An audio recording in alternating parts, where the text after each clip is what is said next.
What is up, savages? Sports Keg, KegCast, Bracketology edition. We're going to be breaking down the bracket. We're going to get an MLB season preview going with Twatty from Capper Investments. He's going to be joining us. And I'm psyched, man. 5.5 units picked up on that NASCAR race that I gave you guys. Kyle Busch won 4.5 units. Eric Almirola top 10. Another unit. Picked up a unit on Georgia State before the game started. I didn't give that out on the show though. And then I had a big that last night. Oh yeah, I had a big Houston. Night, and give me a minute, man. I had a big bet on Houston, which shit the bed. So in the second half, I doubled it. I went to the other side, and I picked up like 13 units in the second half on Cincinnati. So it's a 20-unit day for me, and that's it. So take it away, Ant. Well, I made up for losing every soccer bet I made this morning by losing every golf bet I made this afternoon. So it was a good day then. I did all right with my basketball plays. I'm down a little today because I think that totally went over your head, didn't it? No, I got the joke. No, I did all right in college basketball. That brought me back. I'm okay with losing all the golf bets because there's one thing you get used to when you bet a lot of golf is the extreme variance. Like you will go one tournament where, you have like these guys to win and you will lose every single one of them and you'll be down like 4 or 5 units on that tournament. And then 3 tournaments later, you win 50 units because you hit like a 40-1 or something like that. So I'm used to the variance in golf. So it doesn't really bother me that I didn't have a good players tournament. Now when you have like 4 or 5 of those in a row, then you're like, what am I doing here? But it really doesn't take much to win everything back with golf because you're dealing with 10-1s, 15-1s, 30-1s, etc. So, well, I'm flying high today. Oh, what did I tell you? What did I tell you earlier though? I don't know. When I said I don't trust Michigan to close it out against Michigan State, I said Michigan State's in Michigan's head. Michigan's probably the same, just as good, but Michigan State's in their head. And after we went off the air, I looked at the game, and Michigan State came out and closed it within 5, and I took them on the money line at like plus 215, plus 220. And what happened? Michigan couldn't close it out. So you didn't give it out on the show? No, I didn't get out of the show because we went off air. We went off air at halftime. I didn't want to take anything at halftime, so we were already off air. But I wound up taking it probably like maybe 15 minutes after we went off air. Before we went off air, though, I did give out Philadelphia 76ers second half team total over in the basketball game, and that hit. So that was kind of cool too. So that's 1 unit. Eric Almirola 2 units, and then 4.5 units on Kyle Busch. So that's 6.5 units to add to the count of. We're already up 50 units, so we're up almost 57 units in 6 weeks. I mean, that's not too bad. No, it's not. So what do you think of the bracket? I literally have not looked at it yet. I'm downloading it right now. Hang on. We have a who do we have here? I'm actually pulling up our YouTube. I want to see if there's any comments yet in the chat. Oh, we do. Dale and Steve are already in. Hi, Dale. Hi, Steve. Thanks for joining us. How's it feel as a coach to actually let your players leave from internally? Yeah, Steve. Steve tried to get back to soccer money and lost a bit more. Friggin' Houston, man. Yeah, I was. I'm probably down about 4 units on the day. I'd be down a lot more, but I got that Auburn future home. That was 4.5 to 1. I got Michigan State, and I got that team total on the 76ers to come hit me. But, when there was a soccer match that I lost that I didn't get, I tailed some other people on it. It was like Ibar and then Juventus. So when both those games were at 6 a.m., so I woke up down 3 units already on the day. So what's going on, Twatty? What up? Nothing other than I'm still in black and white. And I'm fucking retarded, apparently. That's a new backdrop. Are you in a new room? On the surface of the moon, apparently. That's where I am. Some bunker. I'm up 20 units today, bro. What? 20 units. What are you doing? I hit the NASCAR race. That was 5.5 units. I had a unit on Georgia State money line, and I had 13 units on Houston. So I saw they were losing, and I bet 26 units on Cincinnati, and ended up winning 1,000 when all was said and done, or about 1,000. So actually, I'm up like 17 units on the day. Jesus. Good day, bro. And Twatty, I let Jay know that I made up for losing every single one of my soccer bets by then losing every single one of my golf bets. There you go. All right, man. So let's start with the bracket, and let's start in the East. Duke will play the winner of North Carolina Central and North Dakota State. That's the play-in game. There's 2 playing games. Oh my God, St. John's is in a play-in game. Oh, that's terrible. You didn't see that. Is a play-in game against Arizona State. Oh my God, Bobby Hurley from New Jersey is going to end up fucking me. I know it. God damn it. Oh, I mean, 68 teams and they got to be in the fucking playoff game. Unbelievable. Why are you? Hey, they made it. Favorite team on the planet, and you're mad that they're in the tournament when they shouldn't even be in it? No, first of all, they should be in the tournament, but they should have been. Okay. That's why they're an 11 seed and not a 16 seed. But they should have been in a fucking not in a playing game. I mean, come on, man. Belmont. I love the Belmont Temple playing game. That's going to be a fucking great. The playing game shows you that they were one of the last 4 in. Those 11 seed playing games. Those were the last 4 in. So how did Arizona State get a bid? Did Washington get out? They didn't give it to Washington, did they? No, that's of course. not a pretty good league. Of course, Washington's in. Come on, man.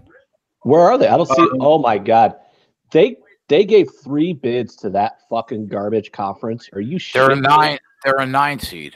Shoot. And I assume Oregon is the other seed. Yeah, they're a 12. All right, so let's start in the East. Duke plays the winner of the North Carolina Central, North Dakota State game. I mean, the way North Dakota State played in the tournament, I guess I would lean that they end up getting the win. If the tournament is any indication, because they played really well in that fucking tournament. If that line is like under 4 points, I would probably take North Dakota State on there. I watched North Carolina Central a couple times in their conference tournament, and I don't see much offense from them. And North Dakota State can, any team in the Summit League, most of them can put up some points. And so if North Dakota State can start running and put up some points, I don't see how NCC will keep up, because that conference was just absolute garbage. That conference tournament, the offenses. Lines are out already. Somebody said, "Are lines out already?" Nice. All right, let me try and see. Keep going. I'll see if I can find a line. Wow. What an in your ass to Michigan. Michigan is Michigan State, the 2 seed in the East. they got to play Duke. I don't know who was the first, who was number one, really. Michigan? Overall. Did they say who was the true number one? I didn't hear. I didn't hear it either. Guys, if you guys know in the chat, let me know. I do not have odds yet on FanDuel anyway. Let me check DraftKings. So who do you have? Let's make sure I'm looking at the right thing here. Max, you want to come in here? Go ahead. You have them playing VCU, UCF second round, right? Yes. Okay, I just want to make sure I was looking at the same thing. Yeah. Okay. So the 2 seed of Michigan State against Bradley in the East. I mean, it's just about does Duke want to beat them by 20 or do they want to beat them by 30? That's really what that game's going to come down to. Who's the playing game for the Duke? Is it the North Dakota State game? Yeah. Yep. Oh, yeah, Duke. Yeah, move along. What do we think of VCU, UCF? I'm gonna go in order, so the 3 seed. Please stay in order. Yeah. The 3 seed is LSU and Yale. I think Yale's a scrappy Ivy League team. I was impressed with them all year. I don't think that's a fucking walk in the park for LSU personally. LSU by 80. By 80. Twatty, what do you got?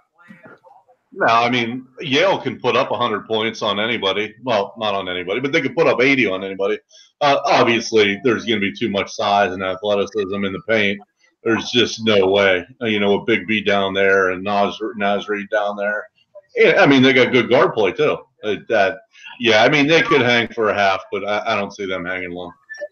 All right, hang on.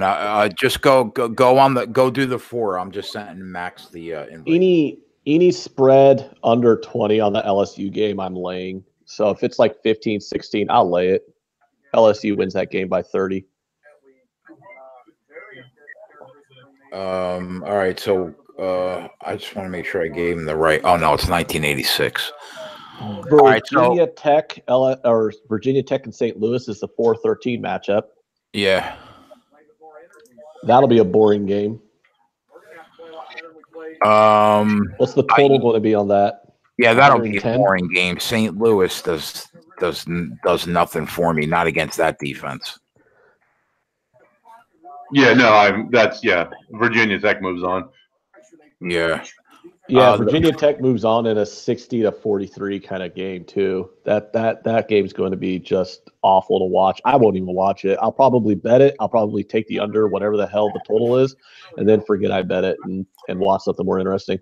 So the 5 seed is Mississippi State Liberty.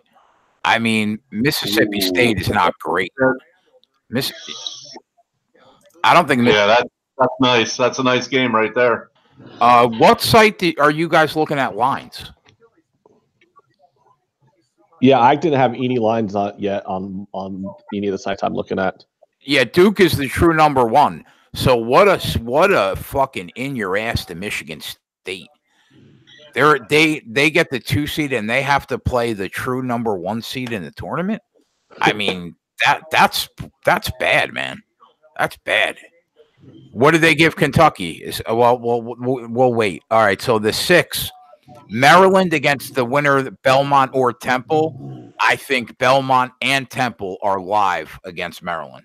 I agree with that. Hold on, Dale. Are you saying the line on that LSU Yale game is 7? Yeah, you got to jump on that quick. Oh my God, I bet that's going to be like 8 points. I told you, Ant. I told you. That's why they're a scrappy squad. That's why they set the line at 8. Well, you know how disrespectful I am to the Ivy League, so. Yeah, but you should. Did you watch them play this year? Did I watch an Ivy League game? Yeah. Is that what you're asking me? So you're just going to shit all over. You're just going to shit all over Yale. Like, how many times did you watch Princeton win a couple tournament games in that tournament?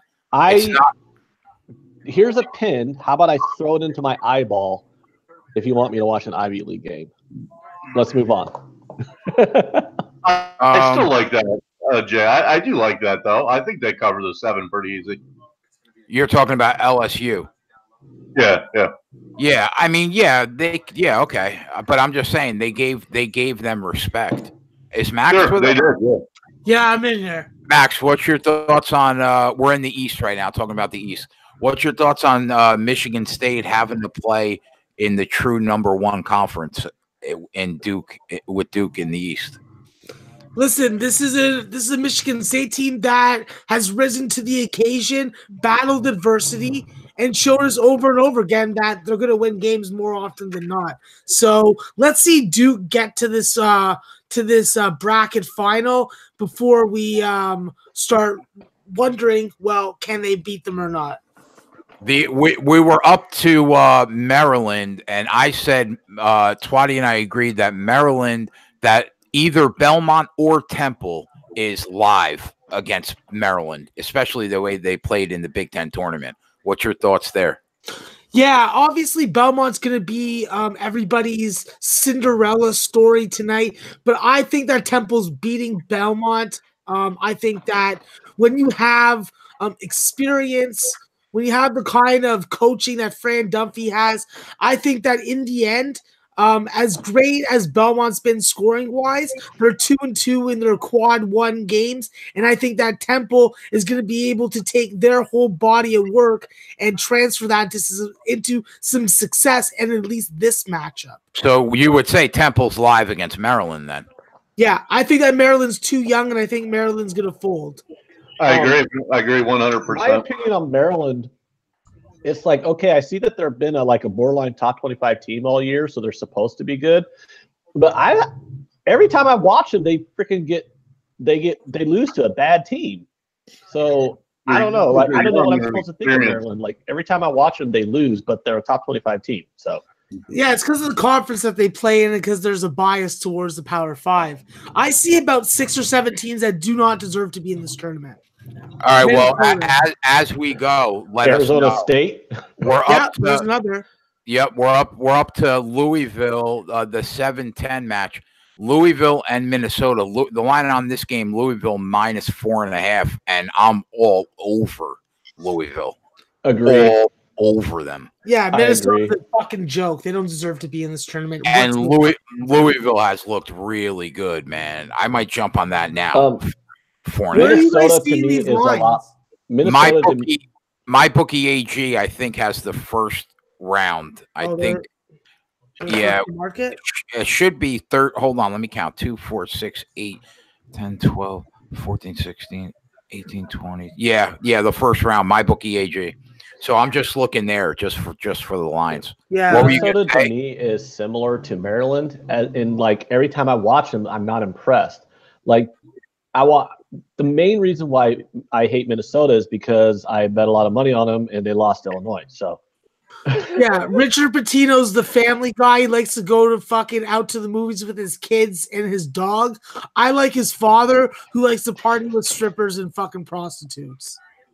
My favorite game day of the first day in the East is the 8-9 matchup VCU UCF. That's going to be a great game. I love that game. I want to know what the total's at. Well, I can't tell you that, but let me look for the odds. Because if it's anything under 130, I'll be jumping on the under. Yeah. What a game. Virginia Commonwealth -1. I love the respect. I love it. Yeah, if Marcus Evans isn't in the lineup, they don't get my respect. So with that, is he definitely out? I don't know. The way that he left with that knee injury and then they lost that game in the conference tournament, I'm losing a little bit of faith in my VCU. I may be looking to continue riding this first half over trend, but that's about it. I'd be looking at UCF. All right, Ant, you got anything to say to round out the East? Yeah. How bad is Michigan State going to butt fuck Bradley? Bad. Okay. I'm actually going to go against the. I'm sorry, Ant. Go ahead. No, that's just what I was thinking because I watched that Missouri Valley conference on occasion, and I watched that Missouri Valley tournament, and it just seemed like Bradley won that tournament because every other team in that tournament was trying to lose it. Twatty Max, not a good team at all. They are not a good team. Twatty and Max, you guys got anything to say rounding out the East? The only thing is, I'm with Max. If Taylor's playing, I actually will take VCU to beat UCF. I know UCF is the hot team. They have that one loss over the last couple of weeks. Fuck that, man. But if he is playing, I will take VCU. I love their defense. I know UCF plays good defense as well. I think they're just junkyard dogs, and I think they could get it done with a healthy Taylor. What is that total going to be? That's going to be a low total, man. I'm telling you guys right now, Liberty's beating Mississippi State. Yeah, I looked at that. I love it. Let me check the odds. Yeah, I'm not that impressed. I'm not super impressed with Mississippi State. But yeah, even though Aaron Coleman came off the bench and hit a lot of threes and kept them in that game versus Tennessee, I still think with Liberty's depth and they rebound the ball, you're not going to get easy opportunities versus them. They're plus 7.5. Yeah, I'd be looking to jump on that. Yeah, I Liberty versus Mississippi State. Yeah. All right.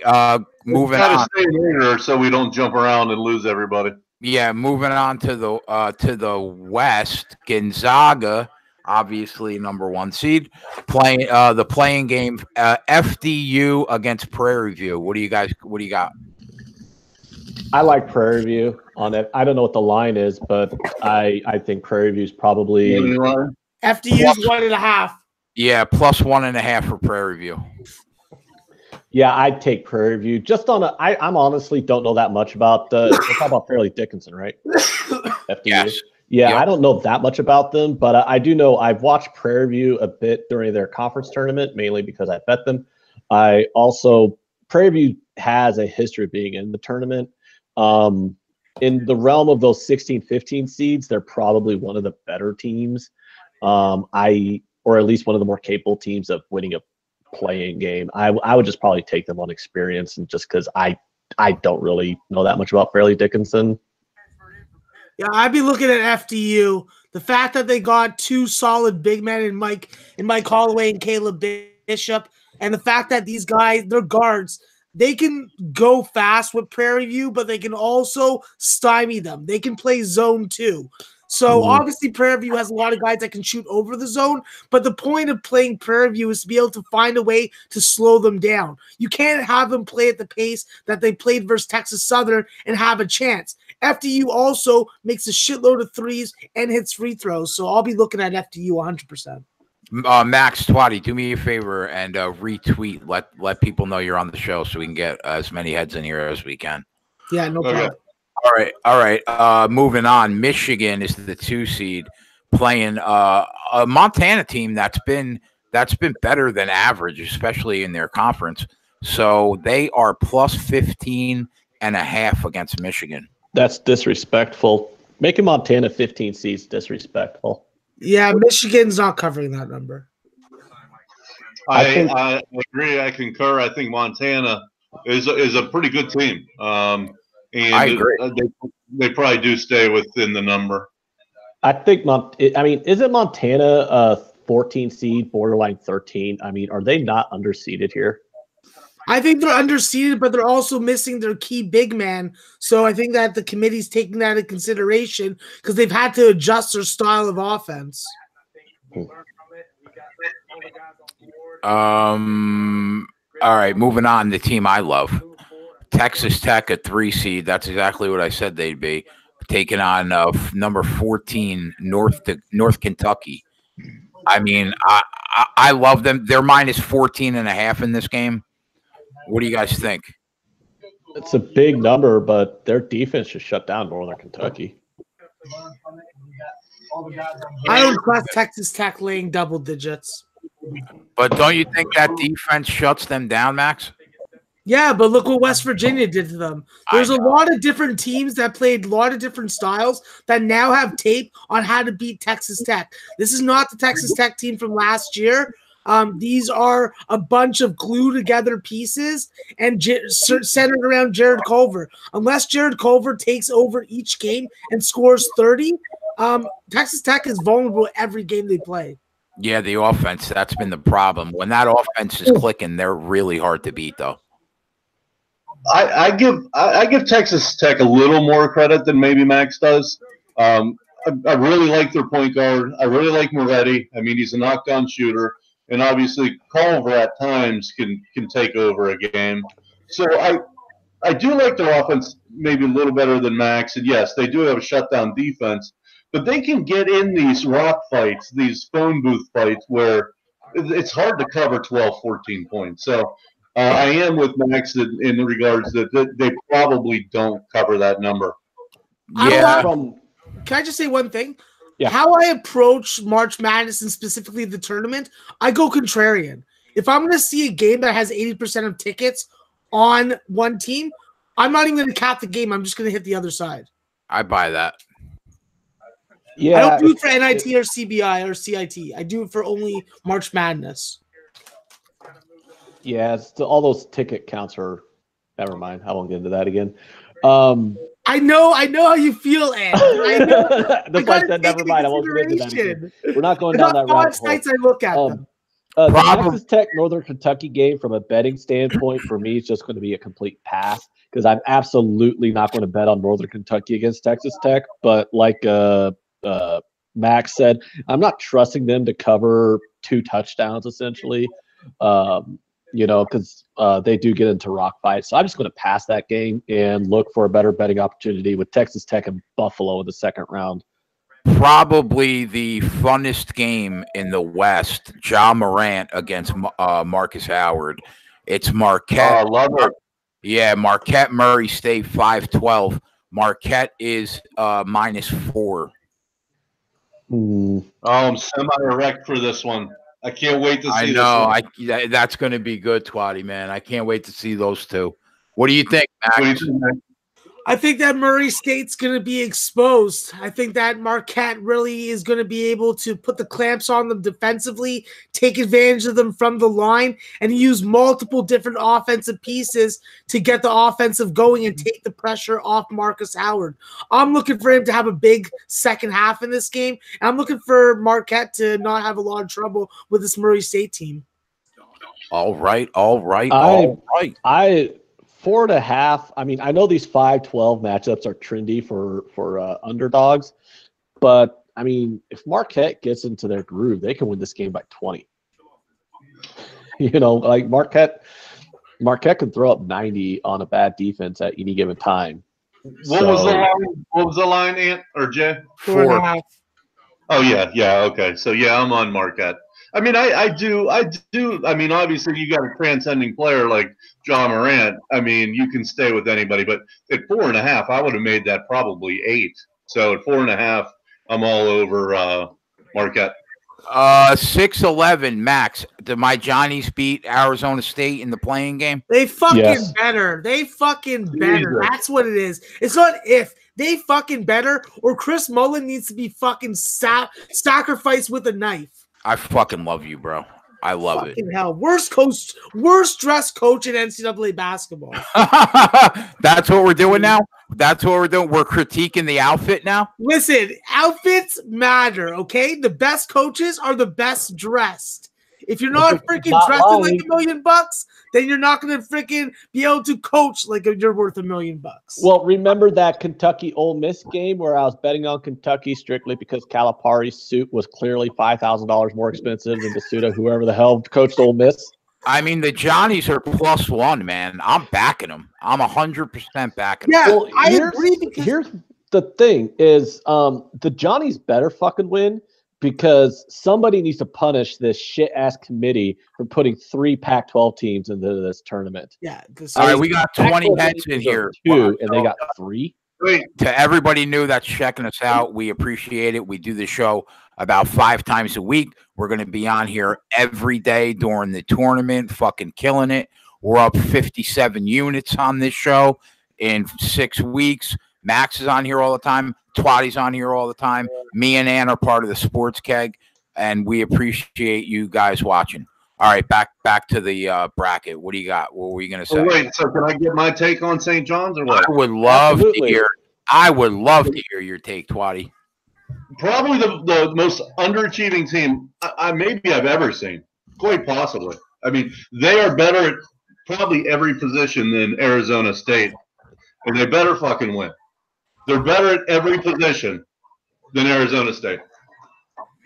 Alfonso says Nevada versus Buffalo. Boy, I hope we get to see it. How dare you? Nevada ain't getting Florida. How dare you, Alfonso? I know. Let's come back to that. We got to come back to that. Yeah, St. John's is making a run, bro. We're going to the Final Four this year. Nobody realizes it yet, but we are. No. All right, Max, shut your fucking whore mouth. I love whores, that's for sure. All right, moving on. Let's hit the South. Whoa, I thought we missed games. Did Yeah. we? Yeah, we didn't talk about Nevada, Florida. Nothing else matters to me. Nothing else matters to me, Twatty. I heard St. John's and I was done with the bracket. All right, Nevada 7-10. Nevada against Florida. Man, Florida's dangerous, man. They underachieved all year, and they've played some really good games against some really big teams. So I don't know if this is an automatic win for Nevada. What do you guys think? Well, the problem with Florida is it's one of those teams where they're not really that good record-wise, but every time I see them, they're giving LSU fits. I know Nevada is -2. That's the spread. It's Florida, and I'm wearing a Nevada hat, and I'm a Nevada fan. I know this Nevada team, if they make it past Florida, which will be a fucking rock fight and a half, they will lose to Michigan in the next round. So I'm already ready and prepared for Nevada to lose. So let's just fucking get it over with and get them the fuck out of here. I think I agree, Twatty. I think Florida's going to pull the upset. No, you got the wrong person. I didn't say that. No, you don't. I'm asking you. You don't think so? I know that was Max, but I'm just moving on to you. Sorry. I think I do like Nevada in this spot. I love their experience. I know Florida will muck it up and make it ugly, make it dirty, and they're very good at that. But I just feel like talent, not that Florida doesn't have talent, but I think the upper echelon talent will prevail in this game. And by the way, I think they got absolutely ass raped on the seed. I understand that they didn't have the greatest schedule, but their conference wasn't terrible. No, their conference was terrible. Well, they were 31-3. Wait, you got San Diego State, you got Fresno State, you got Utah State. You know what I mean? So considering 3 weeks ago Nevada was ranked 7th in the country, the fact that they're a 7 seed is a little ridiculous. No, I don't. Okay, I don't think it's ridiculous because we have to think about the expectations that this team had coming in. What have we seen the last 6 weeks is them afraid to take it to the bucket. They settle for freaking jump shots. They waste time on the clock, and they're not doing the things that they did in the non-conference season that made them look like a juggernaut. The fact is they got exposed by Fresno State, that got exposed by San Diego State. They didn't win the Mountain West tournament. They don't deserve the respect that we think that some people think that they deserve. The fact that they're a 7 seed, I think fits with the way that this team has played this year. And I'm a Nevada fan. I watch this team every game. I know what I'm seeing from them. These guys are waiting to fuck all their backers over. Jay, just ask Max one quick question. So you're saying that you think they're somewhere between the 25th and the 30th best team in the country? Absolutely. Okay. Absolutely. All right. The 8-9 matchup is Syracuse and Baylor. And to me, I mean, flip a coin, man. That's why the line's 1.5. I think both teams can win this game. I mean, what do you got? I want to get on the under. Yeah, I don't have totals yet. Do you see totals yet? No, I don't see any totals. What do you guys think, Ant Twatty? Go ahead, Ant. I got nothing for this matchup. Okay, who we looking at? Baylor, who? Baylor and Syracuse. Oh, Jesus. And what an ugly fucking game. I think The line is Syracuse -1.5. Does Baylor have the horses to shoot over that 2-3 zone? Actually, what I would go with is just from history-wise, Jim Boeheim takes a lot of mediocre Syracuse teams past the first weekend of the tournament. And I've seen Syracuse has played tough against some battle tested. I mean, there's 3 #1 seeds in the conference that Syracuse plays in. So they're battle tested against like tough teams. So I think honestly, Syracuse, just from their history in the tournament, I'd take them in this matchup. And I probably even throw a flyer on their money line for a good score against Gonzaga. I will say I will take, gun to my head, I would take Syracuse. I mean, I really don't have a position. I would put that line at like 2 or 3. So we're about there. Yeah, I think I agree. All right, in the South, Virginia is 1 seed. They're playing Gardner-Webb. I mean, let's see what this line is. 24. What do you think, Max? Holy fuck. Yeah, I'm taking Virginia on it first half for sure, and I'll probably jump on it full game. Listen, they cannot have a lackadaisical offensive performance in this first game. I think that they got to win. They got to kill it. So I'm looking for them to dominate. The 2-15 is Colgate and Tennessee. Tennessee is 17.5-point favorite. Do you guys think Colgate has any chance of staying within 20? Yeah, I do. I watch a bunch of Colgate. They got a good threesome of front court guys, and their point guard, if he's on, he can hit threes and he can get hot really fast. So you would take the 17.5? I think it's going to go up before the game, so I would wait. My opinion on this is purely on the fact that I think Tennessee's been drastically overrated all season. I mean, I understand why they have to have a 2 seed just because of their record, but I am not convinced. I'm thoroughly unconvinced that Tennessee's really that good. So I'd go with Max. Wait for the number to get to 18, 19. Who knows? If it gets to 20, I'm definitely taking Colgate. Well, you have to also remember how much public bets are going to come into it. Yeah. Ordinarily on a game like this, you get maybe like maybe 10,000 wagers, and now because it's March Madness tournament, you're going to get probably like 10 times, maybe 5 to 10 times more than that.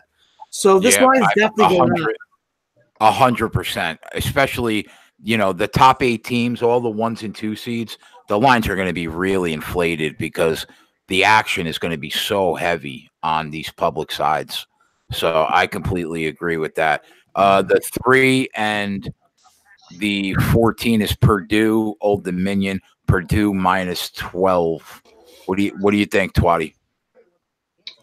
I actually, I didn't really like Purdue all year until I started looking at their stats, and they really do take care of their opponents. Obviously, Carson Edwards is a stud. They got a stud big man. But what's the line on it? 12. I mean, I got nothing. I'm probably looking to fade Purdue, as opposed to some people. But yeah, I think Carson Edwards is a little overrated. But I got nothing there. I think this 4-13 seed is going to be fun, man. Kansas State and hold on, I got something for that Purdue game, dude. What? Yeah, I'm actually I would not be shocked if Purdue dropped this game.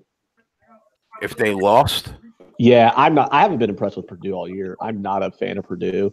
They quietly, though, they quietly put together a nice record, though, in the Big Ten.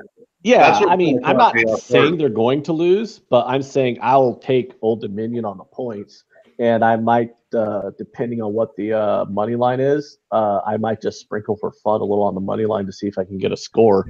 But if there's going to be like a 1 through 3 seed knocked out in this tournament, I would look at Purdue to be the one to get. Good basketball capper says Old Dominion covers. He could be right. I'm looking forward to this 4-13 seed. Kansas State, who did win the regular season title in the Big 12, right? Was it Kansas State? Affirmative. Okay, Yep. they're playing UC Irvine, and the line is only 6 points. UC Irvine getting respect. They should. Yeah, man. They were really impressive last night. Yeah, but What do Evan you Leonard think? and Max Hazard have been impressive like that all year. They've walked through the conference. I do question whether or not they can be able to play up to the style of Big 12 defense, because I think Dean Wade's going to play in this game. I think he's going to play in every game unless he's going to have surgery. So I'm just under that assumption. But the way that this team played last year, and I keep on going back to it, this is the same goddamn team. If they can't do the same thing in the tournament and use their better coaching, then fuck Kansas State. Yeah, Irvine's been very, very impressive this year. Very. But against the Big West competition, though. Right. Yeah, Big 12 now. That pointing out- Kansas State defense is real. What was the line, Jason? Did you say you got a line? 6. 6-6. Yeah. I think I rode UCI pretty hard the last month because they've just blown out their conference. I laid the wood on their futures price for their conference tournament. I think I laid like minus 200. But I'd be backing away from them here. I think it's one thing to blow through a shit ass conference when you're a mediocre team, but when you're stepping up and playing the regular season champion of the Big 12, now it's big boy basketball, and I can see Kansas State winning this game by 20. Well, that's why you're not high on Gonzaga, because you think that once I think Gonzaga. You misinterpret what I say about Gonzaga. I say Gonzaga is one of the most talented teams in the country, but they're going to lose. It's because I don't think they're battle tested. Because there's a difference between Cal Irvine and Gonzaga. Cal Irvine is the best team in a shitty conference, but they're still not like amazing. Gonzaga is an amazing team in a shit conference. Right. I just think that Gonzaga always falls short in the NCAA tournament because we forget they beat Duke. They beat the number 1 seed in this tournament. Yeah, that's why I'm not out here telling you Gonzaga sucks. I just don't think they're going to win the tournament because I don't think they don't get tested enough during the regular season. You can't spend 2 months playing against powder puffs and then flip a switch when you finally get up against a really good team. I don't think if Gonzaga played in a tougher conference, I would have more faith in them come tournament time. All right, moving on. Wisconsin at the 5 seed. What? Kansas State for me. You like Kansas State here? Yeah, I will not fade them. It's the exact same team they had last year. They're tough. They'll throw up the D. Yeah, I got Kansas State. All right, Wisconsin got a 5 seed in this tournament, man. Wisconsin, Oregon, 5-12. Wisconsin is -2. Yeah, this is a stupid fucking seeding. This is why the odds makers should fucking seed teams. They know what the fuck's up, because if it's a 5 versus 12 and it's only a 2-point spread, come on, man, really. Yeah, I mean, I can't argue. I'm not betting the game. I'm completely staying away from the game. What do you think, Washington? God damn it, man. Oregon is just hot right now. I mean, I think Washington's a better team. I don't really think Oregon's that good of a team, but Oregon got hot, so it's kind of hard to fade a hot team. You know what I mean?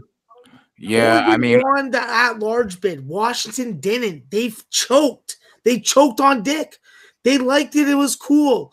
But now they need to remember that they're a Pac-12 team. They don't belong here. UNC Greensboro should have Washington's spot. Alfonso says take Oregon money line all day long. No, that's not happening. I'm not okay, so let me go here. So we're talking Washington, Oregon, or Wisconsin, Oregon. Wisconsin, Oregon. Yeah, so I think Wisconsin wins this. I mean, we're talking about a much better conference, day-to-day, tougher teams. You have one of the better players in the country who's unstoppable in the post. You have a lights-out shooter in the backcourt in Davidson. You got Iverson. They're going to muck up the game. they're going to be too physical for Oregon.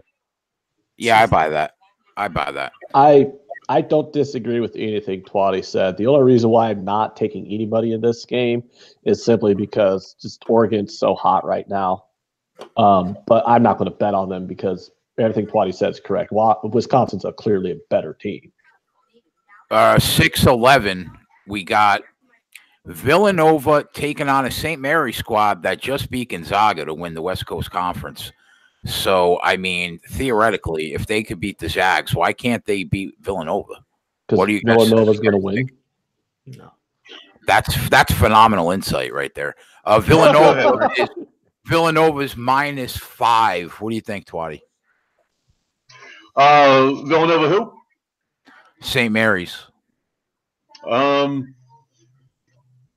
mean, what can you say about St. Mary's? They can out-execute you any given night and then knock down the big shots. I think Villanova, you got two studs coming back from a national championship team. I don't think St. Mary's will be able to stay with Booth and Pascal.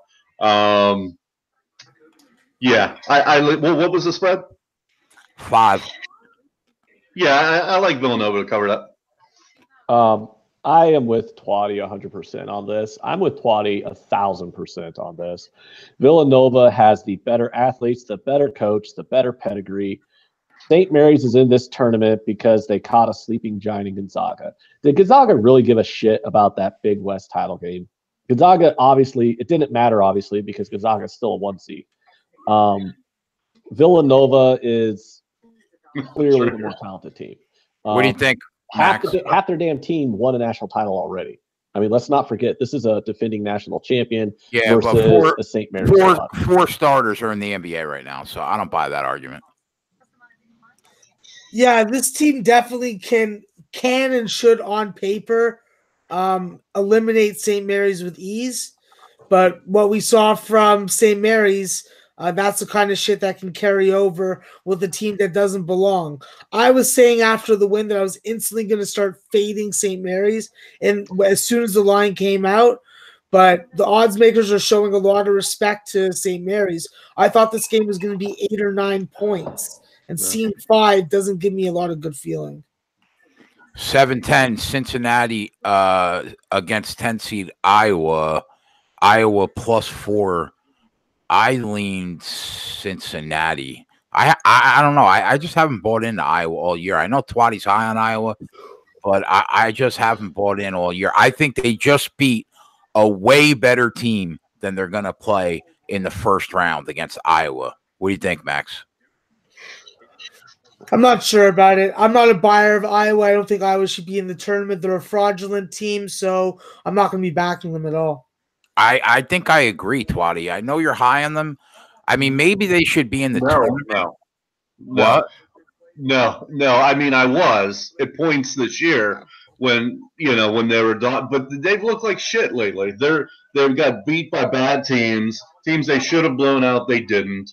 They're soft. Last year, they were historically bad on defense. They were one of the worst defensive teams in the history of basketball last year.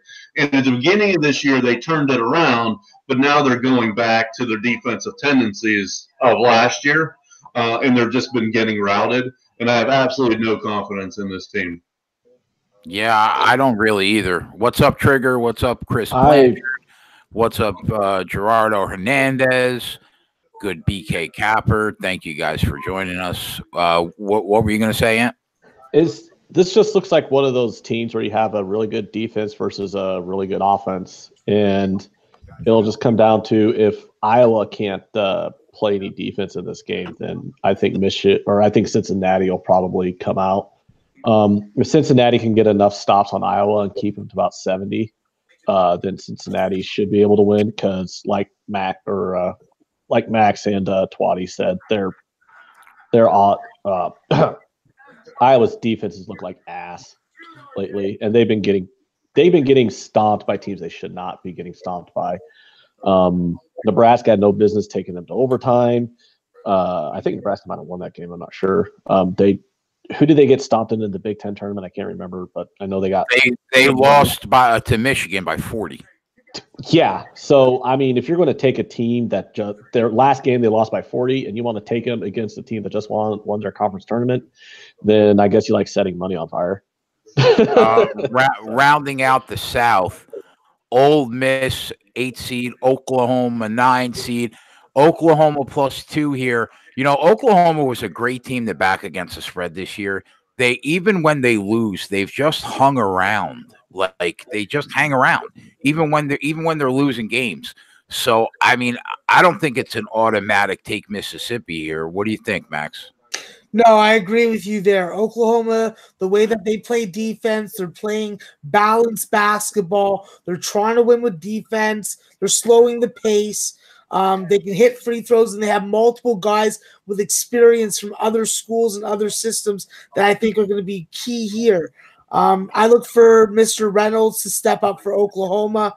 I'm looking for freaking Brady Manick to really get hot from three.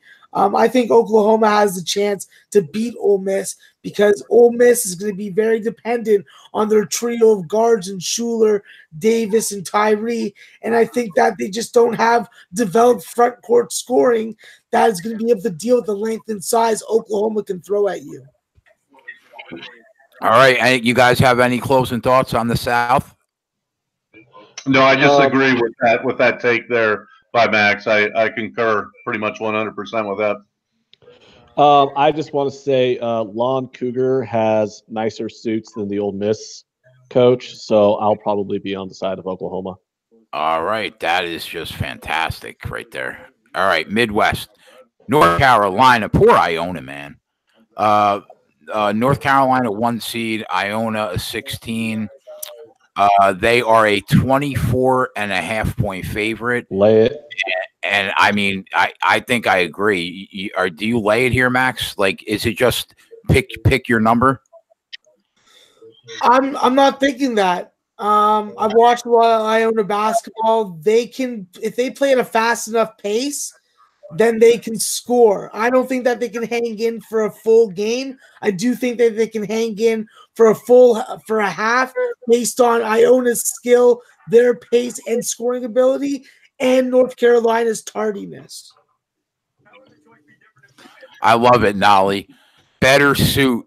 That's gold. That's info you can only find here. That might be comment of the night right there. When I got these other two guys breaking down the games in depth, I just kind of got to throw out the fun cap. You know what I mean? Yeah. 2-15 Kentucky. But my opinion on like the North Carolina is basically, here's the thing. I have unfortunately watched a lot of NAAC basketball this year because I bet a lot of it. And under no circumstances does any team, even the best team in the MAAC, belong on the same court as anybody from the ACC. Iona is going to get completely trashed. It's not even going to be close. It's going to be a boat race from beginning to end. Iona is going to leave the tournament wondering what the hell happened. The prop should be, is North Carolina going to put up 100, and how fast they're going to put up 100. This is going to be probably the biggest blowout in the tournament. Well, I agree with Max. I think Iona will come out and play with them and will run with them. But I think over time, just like Max said, it'll catch up to you. In the second half, I see them just absolutely blowing Iona out. Now, does that equate to a 27-point cover? Or is it 22? Or is it 24? So you're saying you would pass on the first half and take North Carolina second half? Yeah, because I just think talent at some point is going to, to break it open. That's a very good strategy there, Twatty. Well, I didn't really think about that yet. That's really good. If they keep it within 10 at halftime, you're going to get a discounted number on North Carolina. And like I said, I've watched enough Iona this year, and I've watched enough North Carolina. I mean, North Carolina's easily 30 points better, minimum, than Iona's. But if you could get like a 15-point spread on the second half, I would lay that in a heartbeat, because that's when they're really just going to freaking demolish them. So the committee gives Kentucky the 2 seed against Abilene Christian. What do you think? I'll be honest. I haven't bet or watched an Abilene Christian game the entire year. I watched a lot of Abilene Christian. So what do you think? What do you think, Max? Well, the fact that they dismissed 2 of their starters really didn't faze them because they're fucking rolling. Last 21 and a half is the spread. Yeah, I'd be looking to back them against Kentucky. What does Kentucky need to beat them by 30? It doesn't get them faster into the next round. They need to save their minutes and monitor their minutes because they know that they're going to have a gauntlet of teams that they're going to have to go up against in this particular bracket. Don't forget, you have Auburn, Kansas, Iowa State, Houston. That's a fucking stacked bracket. The Kentucky's second round matchup is going to be against Wofford Seton Hall winner. So, I mean, Kentucky needs to just get past this first game and worry about that second round matchup because that is a stacked bracket. They've already played Seton Hall this year. The 3 and the 14. This just goes to show you what the committee thought of Houston. They just shit the bed in their conference tournament. They're still a 3 seed against 14 seed Georgia State. The line is 12 and a half. What do you guys think? Yeah, it's simply going to be Houston or nothing. Georgia State will fuck you over at the free throw line. That's what they do. DeMarcus Simmons cannot hit free throws. And last year, Houston lost in the American Athletic Conference final to Cincy, or they lost to Cincy, last year. Yeah, and then Cincy. Look what they did in the run. In the actual tournament, I think it's going to be the same thing this year. Twatty, about the American. Twatty, I think that that Georgia State is going to get a beat, and I think Houston takes out the fact they just shit the bed and lost the conference for a second consecutive year to Cincinnati. I think Georgia State's in a bad way this game, bro. 12 and a half is not that much. Yes, sir. You and Maxie are both right. Yeah, I mean, Houston is a good team. This is a good team. They were, 32 and 3? Yeah. A good team, and they didn't play in a shit conference. I just see them suffocating them. I see them covering that 12 points. What do you think, Ant? I'm high on Georgia State today because they won me a lot of money, but that was against Texas Arlington. They play in a shit conference. That's why they won it. Houston's way better. And I mean, let's be honest. Just 2 days ago, I watched Houston beat an American Athletic Conference team by 50. All right. Georgia State's going to be outmatched here. It's either lay the wood with Houston or pass the game because I would not take Georgia State. All right. Don't call me crazy. Kansas is a 4 seed against a 13 seed and Northeastern. You're not crazy. I think Northeastern is live here, bro. Yeah. I think they could win this game, never mind plus 8.5. Yeah, I agree. That's what I like to hear, Maxie. Yeah, with Jordan Rowland and Vasa, they got so much guard depth. They hit so many 3-point shots, and they play such good 3-point defense. They have to just deal with Anthony Green. Anthony Green is the key factor for Northeastern because he's going to be assigned to Dedrick Lawson, and that's the only thing that Northeastern can't match up with. But against their young guards with their veteran experience, oh my God, give me Northeastern. That 20-0 at the Fog ain't doing them nothing here, Twatty. No, and what's the first thing I always look at when I start capping? Road record. I feel like if you're not a 500 road record, that you're not a good team. And they're not even a 500 road record. And this is Kansas, for God's sakes. You can't go 50% on the road. So no, I think, I mean, that's a nice spot to sprinkle a little, maybe catch them on the line. Yep. I'm stepping out. I'm definitely taking a Just shot. a little. That's a half unit money line, full unit plus 8.5 right there. You guys know where the game's at, though, right? It doesn't matter. Is it at Fog?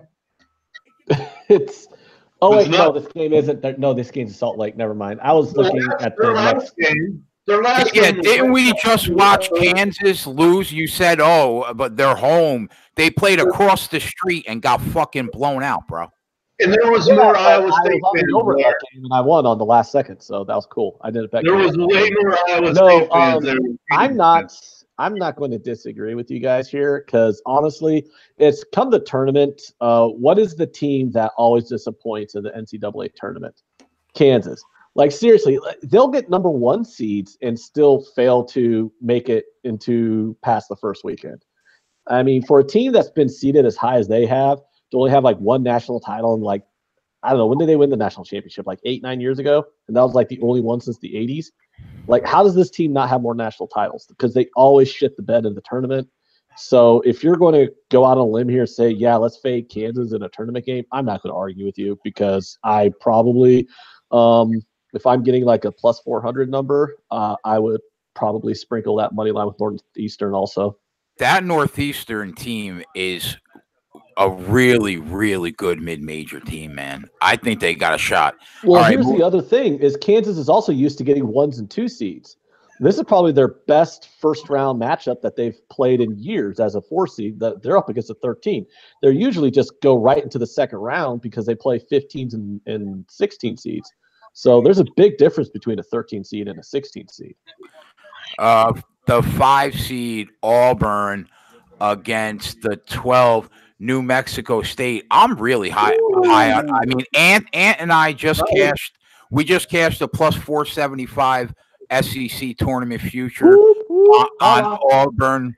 Now, Auburn, I think they can make the Elite 8. Like, I think they're that good. What do you guys think? The line's 7.5 against New Mexico State. What do you got, Max? Max, What, Twatty, you want to go first? Oh, please. Yeah, no, Auburn's definitely going to be able to ride the momentum of winning the SEC championship today. The fact is, not a lot of teams are going to be able to prepare and have scout teams that can replicate their pace and their guard play from Jared Harper and Barry Brown. I'm going to keep on saying this. It comes down to one thing for Jared Harper. When he's running the point, he needs to have his head up. He needs to, in transition, be making the right play, whether it is to pull up and take a 3, take it to the bucket, or dish it to Barry Brown. To what's it called? Sorry, I got a little 420 there. I just think that this Auburn team, they opened my eyes today. I lost money on them full game, but it was like, wow, this reminds me of last year. Maybe they've been playing coy with us, and now they're going to fucking light it up. So it's Auburn or nothing for me. Fuck New Mexico State. What do you got, Twatty? I agree. I do like New Mexico State. I do like them a lot. I just don't really like them in this matchup. I think Auburn's guards are as good as any guards in the country. I love those guys. I don't like that Harper's so small, but he's a prototypical great college point guard. I just think you have good guard play. They should be able to advance over New Mexico State. Although I do like New Mexico State. What's the line, by the way? What's the line? It's 6. Yeah. It opened at 8. Oh, at 8? Now we're getting interesting. But at 6, Yeah. I can do Auburn. Why did it drop 2 points? Oh no, I'm sorry, 7.5. I'm sorry, it's 7.5. Oh, I would so probably say that, but All right. Moving on. Iowa State got the 6th seed against Ohio State. Here's what I think about Iowa State. I think in the middle of the season, you could have made an argument that they were the best team in the Big 12. I think down the stretch, though, they were nowhere near as impressive as they were towards the beginning of the season. But I think that Ohio State is just pure dog shit. I don't believe in them. And they're only laying 6 here. For me, it's Iowa State or pass. What do you think, Max? Ohio State stole a bid. They don't deserve to be in this tournament. Yeah. I'm not betting on them. Listen, Caleb Weston came back and had one good game. Okay? The guard play, Luther Muhammad's a joke. Keyshawn Wood's been a disappointment. CJ Jackson's too inconsistent. I'm not touching Ohio State. They are a disgrace. They bribed their way into this tournament. What do you think, Ant? I don't really think 19 and 14 teams deserve to be in the tournament. I like to know who the fuck was smoking what people were smoking when they put and Ohio State in. And they got an 11 seed. It's amazing. It's amazing. They got an 11 seed, and Nevada got a 7. Think about that right now. I'm going to be honest. I'm probably just going to lay off the game. I think Iowa State wins, but at 6 points, I'm not laying 6 points. There's not a chance in hell I'm going to back Ohio State, but I don't really want to lay 6 points with Iowa State in this matchup because I think that line's about right. So I feel comfortable. I know they're better at Ames. I feel comfortable laying 6 though. I agree. I would lay 6 too. Although I'm so pissed that everybody knows they're my favorite team. I think they have one of the best starting 5s, if not the best starting 5 in all of basketball. And they're underachieving. They should be blowing these teams out. And if they keep this game close, I'm going to be pissed. They should blow this team out, and they better blow this team out. What I want to know is how the fuck.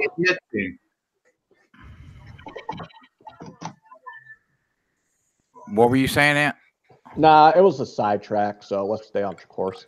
The 7-10, I have literally absolutely no opinion about this game. Seton Hall, Wofford got the 7 seed, I think. Wow. Yeah, and Seton Hall got the 10. The line is Wofford -3. I mean, what do you guys think? I literally have no opinion on the game. Seton Hall. Max, what do you got? Yeah, I think that Wofford's definitely getting a little too much respect when it comes to seeding. I frankly always think back to the North Carolina game, and when you got a score on the other side like Miles Powell, I think that Seton Hall is probably the way that I'm going to be going. What's the line? 3. I look at it like this: is every time Wofford played a good team this year, I mean, all of Wofford's losses are against good teams. I think they're like 0-4 against top 25 teams this year or something like that. I mean, you can check and double fact check me on that one, but I don't trust them to beat, let alone cover, the team that went to the Big East title game. Seton Hall here, I will gladly, if you're going to give me 3 points on Seton Hall, I'm taking Seton Hall on the points, and I'm taking Seton Hall on the money line, and then I will fade Seton Hall when they get dick stomped by Kentucky in the next round. The 8-9 Utah State and Washington. I mean, to me, it's probably a coin flip game. I mean, Utah State -2.5. What do you think, Max? Yeah, I have to play it just on Utah State, just based on my my principles of Pac-12 teams don't belong. I missed one game in the West, Vermont, Florida State. That was the only game that I missed. What do you guys think about that game? That's a real contrast of styles game, and if Anthony Lamb isn't going off like he did in the championship game, Vermont could get shut down and get beat down pretty badly. I'm looking for the line.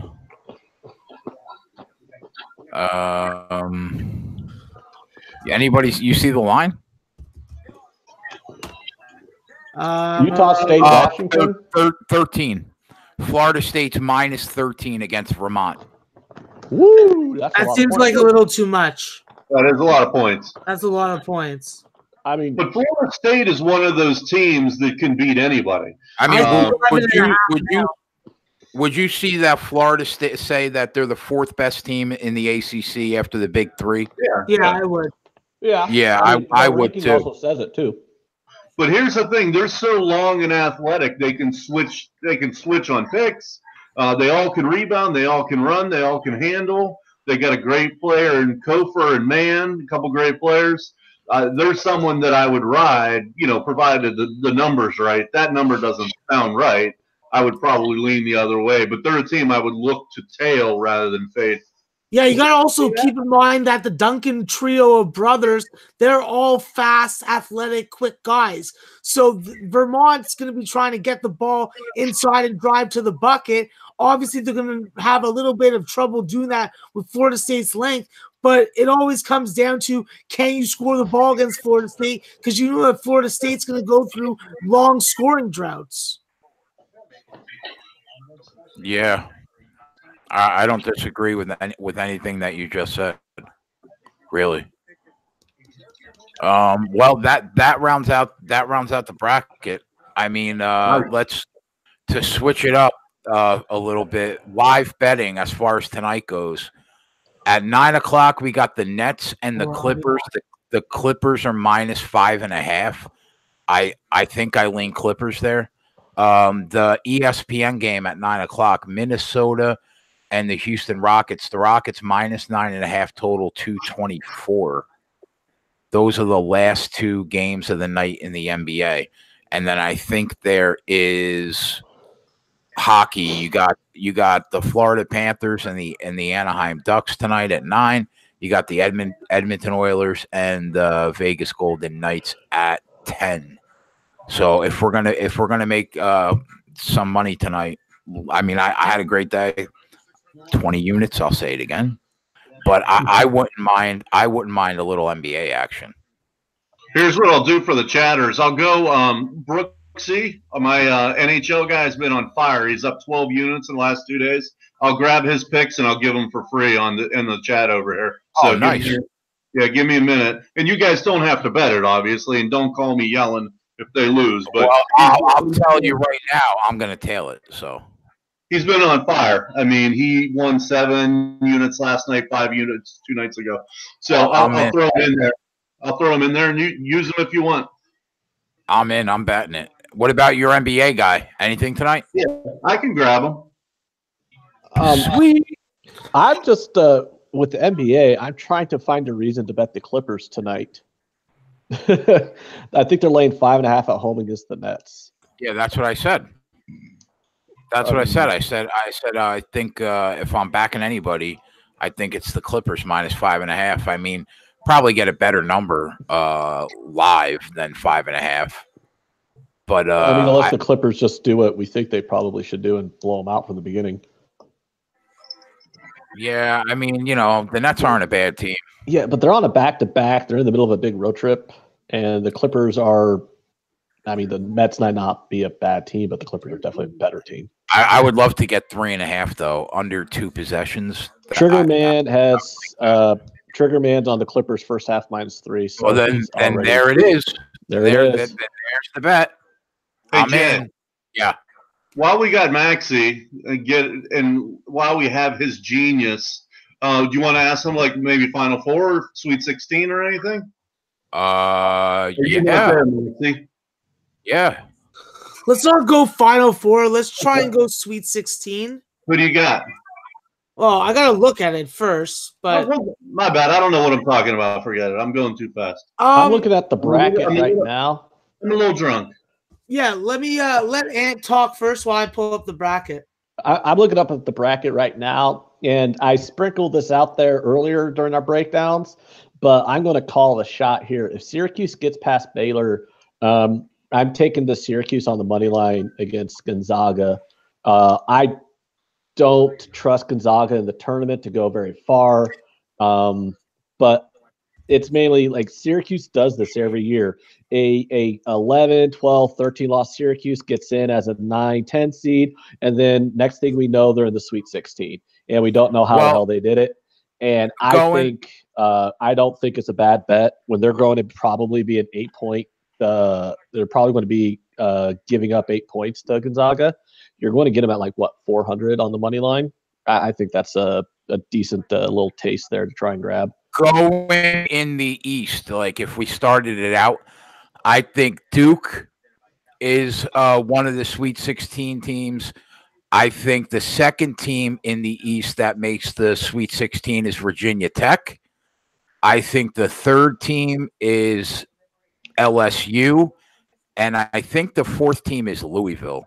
I think Michigan State is going to lose to Louisville. So my four teams in the East would be Louisville, LSU, Virginia Tech, and Duke. How about, do you think Liberty, if they get past Mississippi State, don't you think they have a shot against the VT St. Louis winner? I think Virginia Tech's defense probably wins the day there. Okay. I think Michigan State beats Louisville, but other than that, I don't disagree with you. I think that this side of the bracket, I'm just taking chalk outside of Liberty, Mississippi State. I think that's your 12-5 right there. What do you think, Twatty? I can't multitask. Okay. What about the West then? Let's go to the West. The West, obviously, the Zags are making the Sweet 16. Obviously? I think Syracuse could probably beat them. Well, you're wrong. All right. Gonzaga, I think it's Gonzaga is the first team make the 16. I think it's going to be either Max. Do you think Murray State has any chance to beat Marquette? They always have a chance. I just don't think it's happening. So, all right. So then going by that, we're probably going to see a Marquette-Florida State matchup. Winner gets in the Sweet 16. You think Marcus Howard's live? No, I'm taking Florida State in that matchup. I think you're right. So then the top half of the West would be Gonzaga and Florida State make the 16. Bottom half of the bracket, I got to go with my boys. I got to go Texas Tech and Michigan, bottom half of the bracket. Who do you got? Buffalo and Michigan. How dare you? Below. Going back. I mean, I'll be honest. If it's not Texas Tech, I agree. It's Buffalo. Buffalo has a shot. I just have faith. I have faith in Texas Tech. Buffalo has Elite Eight potential with the way that they can get through. They match up well with Michigan. They match up well with Florida if they beat Nevada. And if they can play the same style as Texas Tech, and they got depth. So and now, 9 guys. Bottom half of that bracket, right? It's do you think if Florida gets by Nevada, can they give Michigan fits and squeeze into the Sweet 16? They can, but this is when the coaching will play the difference, and I will definitely be betting on a John Beilein team on any short price that I can get in the second round. So, all right. So the difference is Florida's not Michigan State. I think Michigan's probably one of the best teams in the country until they play Michigan State. There's just something about it. When they play Michigan State, they just forget how to play basketball in the second half. So Max and I have 3 out of the 4 teams, same teams in going, except I have Tech, he has Buffalo. What do you think, Ant? I think Michigan, I like them. I think they're probably, I would say Michigan's going to make the Final Four out of this bracket. Texas Tech, Buffalo, that's hard for me to call. That's going to be a pace war. I hate trying to call matches in pace wars. So whoever wins the pace war there is going to win that game. Sorry for not having a definitive answer on that. I like Florida State, and I am calling a shot here and saying Syracuse, but you know what? If I'm wrong, I'm wrong. It's an underdog shot, but I just don't trust Gonzaga in the tournament. And I think Jim Boeheim has shown he can get his team into the Sweet 16 against very dramatic odds. All right. If I may jump in, Jay, just real quick. I agree with you, Ant, in theory on Syracuse, but there's no way Gonzaga puts together 2 bad halves. Just won't happen. So if those 2 match up, I would see Gonzaga advancing. So now what, Buffalo or Texas Tech, Twatty? Woo! I know, right? Yeah. That's going to be a great game. That's why I pushed out, didn't call it. Buffalo and Nevada, swear to God, they're the same team to me. They have talent, but so we're talking about Buffalo who? Buffalo, Texas Tech. Oh, Jesus. What a great game. Defense travels, bro. Yeah. I mean, I would probably lean – I would definitely lean Texas Tech. I mean, it would depend on the spread. But in a straight-up game, I'd lean Tech. Because I think Tech has 3 good players. I'm not sure if Maxie agrees with me, but I think Tech has 3 really good players, and I think Buffalo has 3 really good players. The only thing is the Texas Tech 3 really good players will D you up. Not that the Buffalo guys won't, but I would lean Texas Tech. All right. Top half of the South. Let's take the first team. Does Virginia just sail into the Sweet 16? Everybody agree there? They have to. Yeah, I agree. All right, the bottom half of the top, Wisconsin, Oregon, Kansas State, and UC Irvine. I think the winner of that Kansas State UC Irvine game makes the Sweet 16. Does anybody disagree? No, yeah, I agree with you there. Even if it's UC Irvine, I still think they beat Wisconsin or Oregon. I don't think that they beat Oregon. I think they beat Wisconsin. See, I don't know why I'm high on Wisconsin in the tournament. I just feel like they're what they are to me is that YMCA team that you look at them and you're like, how do they keep beating us? You know, Twatty, you know why I have a hard time with Wisconsin? Because their best player on the team shoots like 50% from the free throw line. How do you win games like that? I agree, but he's also a dominant player. I mean, he's a 20-10 guy. So while, yes, he does have some faults in his game, he is an absolute stud on, down low, and he will get you in trouble. Yes, now he's got to make his free throws when he gets you in foul trouble. And I just like Iverson, and I like Davidson. I just think they're, again, that old YMCA team that just beat you, and you look at them and you say to yourself, how are they doing it? But they just somehow do it. So you're saying are you picking Wisconsin to make the Sweet 16 and beat the Kansas State or UC Irvine game winner? Yeah, I think if they played Irvine, they would beat Irvine. All right. The bottom half of the South, I think Cincinnati beats Tennessee and makes the Sweet 16. Does anybody disagree with me there? No, I don't think Cincinnati's beating Tennessee. No. Stylistically, they don't have any advantages. They don't have depth. The point guard play from Jordan Bone would expose Justin Jennifer.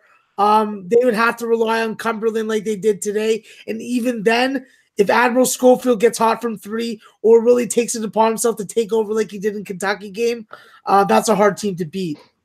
So then you're on chalk. It's all chalk so far then. For me, yeah.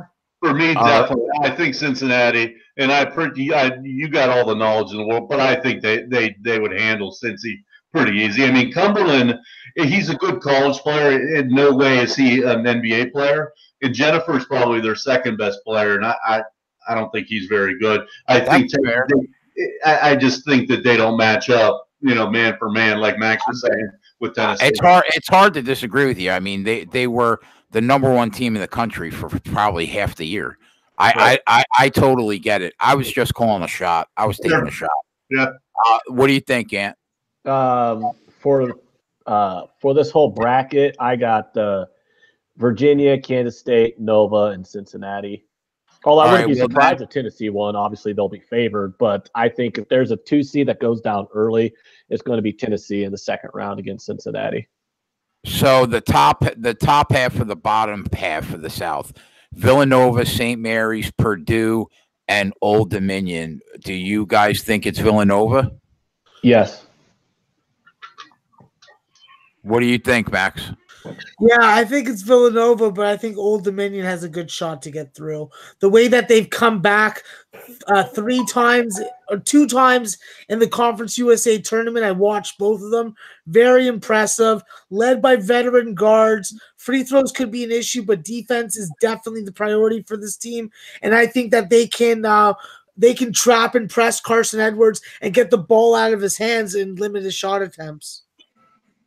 All right. The Midwest, I think that North Carolina is on cruise control to the Sweet 16. Does anybody disagree with me?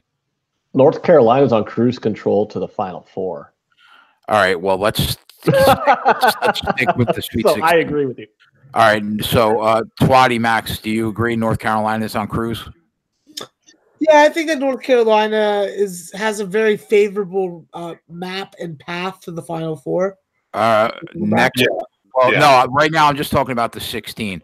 The next team, I would say it's Auburn. I think out of Auburn, New Mexico State, Kansas, and Northeastern, I'm going to take the 5 seed. I say Auburn makes it to the Sweet 16. Oh, and then plays Carolina? Yeah, in the Sweet 16. Yeah, I agree with all you guys. I mean, Carolina, Yeah, they should have their way with Auburn as well. Although it could be a close game. They should advance really far. Do you think that Auburn gets to the Sweet 16 though? Yeah. Yeah, I do too. Max. Yeah, Kansas is still a talented team. To just overlook and say Auburn's going to definitely beat Kansas. I mean, I that may be a big step, but I think that game would be around a pick 'em. I mean, if not this year for them to make an early exit with all the injuries, then when? You know what I mean? Mm-hmm. Yeah, like Kansas just I mentioned it earlier when we were doing the breakdowns. Kansas is just that's what they do. They disappoint come tournament time. So, when they are used to disappointing as a 1 and 2 seed, what on earth makes us think that they're going to not disappoint as a 4 seed? Kansas has failed multiple times to get to the Sweet 16 as a 1. You know what I mean? So I think they will absolutely probably fail as a 4. Would I be shocked if they made the Sweet 16? No, because they're Kansas and they are that good. But I think Auburn if Auburn gets past New Mexico State, I think Auburn gets it into the Sweet 16. I think Auburn takes care of Kansas or Northeastern in that second game. Bottom half. Go ahead, Max. If there's going to be an upset, I think that both Auburn and Kansas should be on upset alert. I think that if Northeastern beats Kansas, Auburn definitely has to be on their toes because Northeastern can do what Auburn does and they can play at the same pace. But with the asterisk is they play outstanding 3-point defense, 28.9%. Nice. I can't disagree with anything that you just said. Bottom half of that bracket, I think Kentucky sails to the Sweet 16, and I think I'm picking Iowa State. I think Iowa State ends up beating Houston to get into the Sweet 16. What do you guys think? I got Houston beating Iowa State. Yeah, so do I. I agree with you 100% with Kentucky. They are definitely more talented. There's one thing that I have learned about Kentucky is Calipari always has them playing good come March. I think they made like the Final Four as an 8 seed one year. In terms of Iowa State because Iowa State's not losing to Ohio State, I'm just not going to lay the 6 points. But Iowa State, Houston, I don't really know. I just say Iowa State just to pat you on the back there, Jason, because I really don't have an opinion on those two teams. I think that'll probably be a pick 'em, and it's just they're both really good. Yeah, I don't disagree. I think Kentucky. Go ahead, Max. If Seton Hall beats Wofford and Seton Hall plays Kentucky again, I think that Seton Hall could beat Kentucky. Really? Well, if you watch the first game, then you saw how they're able to frustrate Kentucky, force them into bad shots, and contain any kind of defensive advantage that Ashton Hagans was presenting. Plus, I see them trying to put in a little more of Emmanuel quickly, and if Cal goes to him and gives them 20 minutes, I think those are 20 minutes that Seton Hall's able to exploit from the guard position. Wow. How about that? So I just, as a side note, I did just bet the Clippers first half -3, tailing Trigger Man from earlier. Yeah, I'm on it too. I tailed them. I feel like that this is the least talented division or side or whatever. I don't disagree with that. When I say that, I mean you're looking at Iowa State; they have some talent. Ohio State has no talent. Houston has a couple good players. Georgia State's whatever. Wofford has a couple good players. Obviously, Seton Hall has Miles Powell. Kentucky really has the talent advantage. Not to be Captain Obvious, they usually do. But I feel like they really have the talent advantage in this particular division. This is one of those things where it sounds boring and everybody wants you to hear calling shots on what big C is going to go down. But if there's one bracket that's chalk where you see 1 versus 2 in the Elite 8, this is going to be the bracket.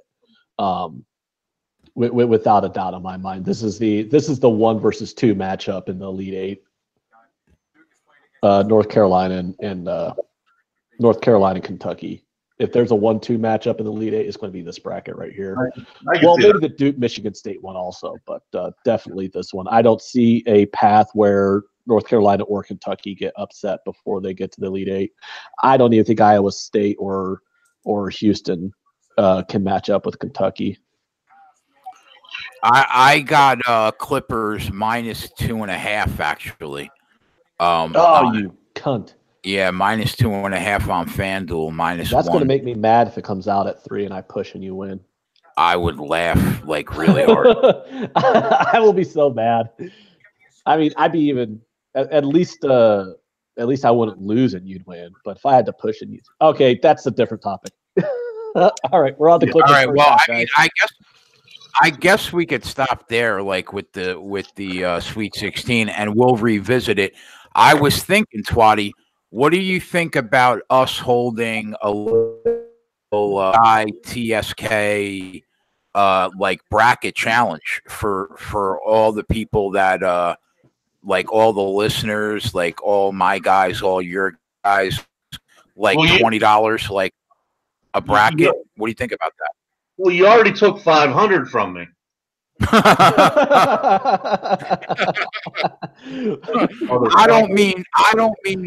I don't mean the Sports Keg versus Capper Investments. I just mean all of us do like a bracket pool, like $20 entry, and then we will break it down. I guess like pay the first 5 spots. You know what I mean? Everybody could PayPal the PayPal address, and then me and Twatty will divvy it up between whoever wins with his listeners and my listeners. Are you guys down for that? What do you think? Do I have to do a lot of work or no? No, I'll do all the work. Oh, okay. Yeah, that sounds great. I'll do all the work. What do you think? I think Max should not be able to play because that's not fair. Yeah, no, I don't even really do brackets, to be quite frank. I'm focused on game to game and all the postseason tournaments. Well, I know that, but that's why it's only $20, like a little fucking, like throw a 20 spot on a bracket. Maybe you pick up a few 100 or a couple thousand or whatever. Do we trust? Do we trust? Sean Watson comes in and says, "Do we trust Jay with our money?" Yeah. Are you Nostra? It's not Nostra. It's not Nostra. Yeah. No. It's not Nostra. No. If you're not Nostra, then we trust you. Yeah, I have integrity, so like I'm not taking it. We know what your face is. We see your face. I'll give everybody my address. Not just your Pepsi 65 account. Nostra has that French accent. Nostra has that French accent. So that's definitely not. No, that we're talking about a Jersey accent to a French accent, complete 180 degrees different. The easiest way to do this, Jay, is to make a private bracket thing on the ESPN Bracket Challenge app, and have everybody. What you do is you give everybody the password when they DM you. You just give them the password to go onto the bracket, and then they fill their brackets out on the ESPN Bracket Challenge.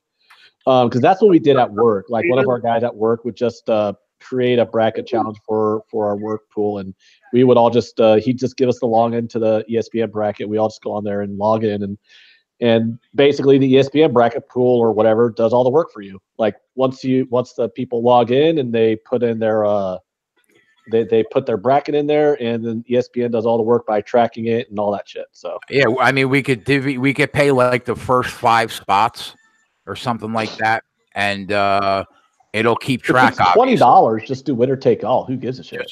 Yeah, I mean, I guess we could do that. Jay, you got to fuck with all the money. I have a cocaine problem. I made fuck with it. Yeah, well, it could go right to the PayPal thing that I have, and if it's one of Twatty's listeners wins, he'll let me know the PayPal address, and then I'll send it there. And if one of our guys wins, I already know where to send the money to them. So if anybody wants to be in, just let us know. Were All we right, going to do any guys. baseball breakdowns? Yeah, Yeah. we'll do that now. Sorry, I gotta get going. Go ahead, brother. I want to say goodbye and thank you. We're gonna. Well, we love you, bro. You know, I hope you're on with us a bunch during the tournament for sure. Yeah, no, definitely. It's always fun. Love you, All right, Max. we're gonna switch it up now and do MLB previews, and we'll say goodbye to Max. Follow him at Maxwell Smart 420 on Twitter. And Max has the SBR show. What time, Max? 9:30 in the morning, 4 p.m. on 4 p.m. Eastern, and I'm on low bag at 6 p.m. Eastern. Bam! You get all the cock soup you can handle. Boom! Pissed on grass. That's my favorite. Yeah, Cock Soup Valley. That's where we take our bookies. We knock them on their knees, we piss on some grass, and we make them graze on it. Chicken tenders for life, cuz. That's the way. I don't know what the fuck you guys just said, but sure. All right, Max. All right, we'll All see right, you later, guys. We'll see you over the weekend, Max. All right, take care. Bye. All right, bye. Oh, I sent you, Twatty. I sent you earlier my my season total picks. Yeah, I didn't look at them. Okay. No, all I do, I just got some breakdowns for the ones that I bet. I don't really want to waste too much time breaking down every other team when I didn't bet their season win total because I didn't see anything worth betting on there. I wasn't going to really, so that's cool. I really wasn't going to break down any teams, really. But that's up to you. I mean, you break down your teams. I'm just going to give my listeners just my list of all. So you, Twatty, you don't want to go like division by division and talk about every team? No, I got like 8 teams, Jay. I mean, I don't want to go over every single team because I only bet you guys are running. I'll keep it moving with the speed, but you guys are running the show. I mean, it's baseball. Right. I don't want you to lose all your fucking visitors because we're here bullshitting about middle of September middle relievers. Exactly. Well, I mean, listen, everybody bets everything. I'm sure the 21 people watching this are all going to be betting baseball. When does baseball start? It actually starts this week. That's why I wanted to get this out there now, because Wednesday is when the Oakland Athletics and the Seattle Mariners start a series in Japan. So once that starts, the win totals and the division and all that stuff's going to come off the board. So that's why I want to get these out there now. So I could just I'll do a quick breakdown of why I bet these. Yeah, do your thing, and then I'll do after you do your thing, I'll do my thing. That way we won't interrupt each other. Okay, so MLB season win totals. First one I got the Indians over 90.5. The Indians have the best starting rotation in baseball. When Clevenger is, according to Zips, Clevenger is probably going to be your worst starter out of your 5 on the projections. You're an incredibly good. You have an incredibly good rotation there. Their bullpen is going to be improved this year. They're going to have Hand all year long. He's going to be at the back of that bullpen. Everybody knows their bullpen was an abomination last year. 117 out of their 162 games is against teams that had a losing record last year, including 76 games against their division, and their division's garbage. So the Indians over 90.5, I think, is a steal. They probably going to win 95 to 100 games this year. I like the Rockies at over 84.5. Again, this is completely based off their rotation. German Marquez is, in my opinion, elite. Kyle Freeland, he is very good. I think he'll continue to be good this year. I think he's disrespected in the betting market because he's not a big strikeout guy, but he controls contact. And I think John Gray is going to finally figure it out. The baseball gods spit on John Gray last year with his ERA to xFIP split, and I don't think that's going to continue. So I really like John Gray. Their bullpen's going to be kind of average. Their lineup is going to be kind of average, but I think their starting pitching will get the Rockies over 84.5, on top of the fact that the division's not that good. The Dodgers, I'm really not going to bore you with a bunch of crap about the Dodgers. I'm just going to put it to you this way. They're the best team in the National League, period. They have no holes at all anywhere. Best team in the National League, over 93.5 is what I got. I got 2 units on their over. They won 92 games last year, and they're probably but their pith win-loss was like 102. They underperformed by 10 games, and they still won 92 games last year. The Dodgers all the way. I think the Dodgers win like 100 games this year, easy. One that caused some controversy with people, I am on the Athletics, 2 units on the Athletics over 83.5. It's my favorite win total of the entire American League.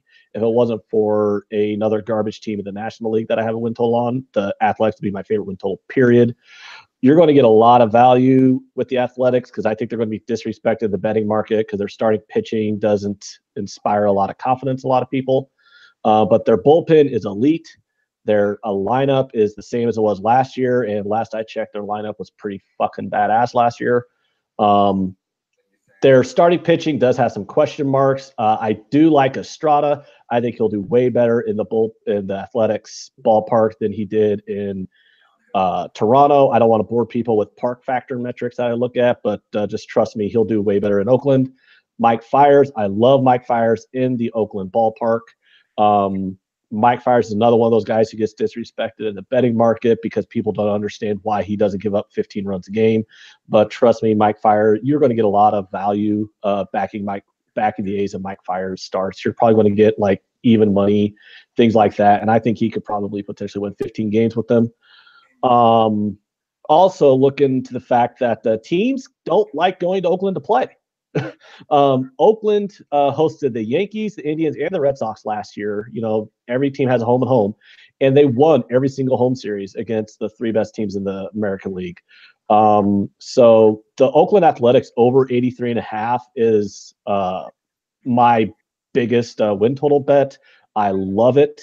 I think they win 90 games. I think they make the playoffs again this year as the second wild card, and I think they lose to the Yankees or the Red Sox in the wild card game. But I digress.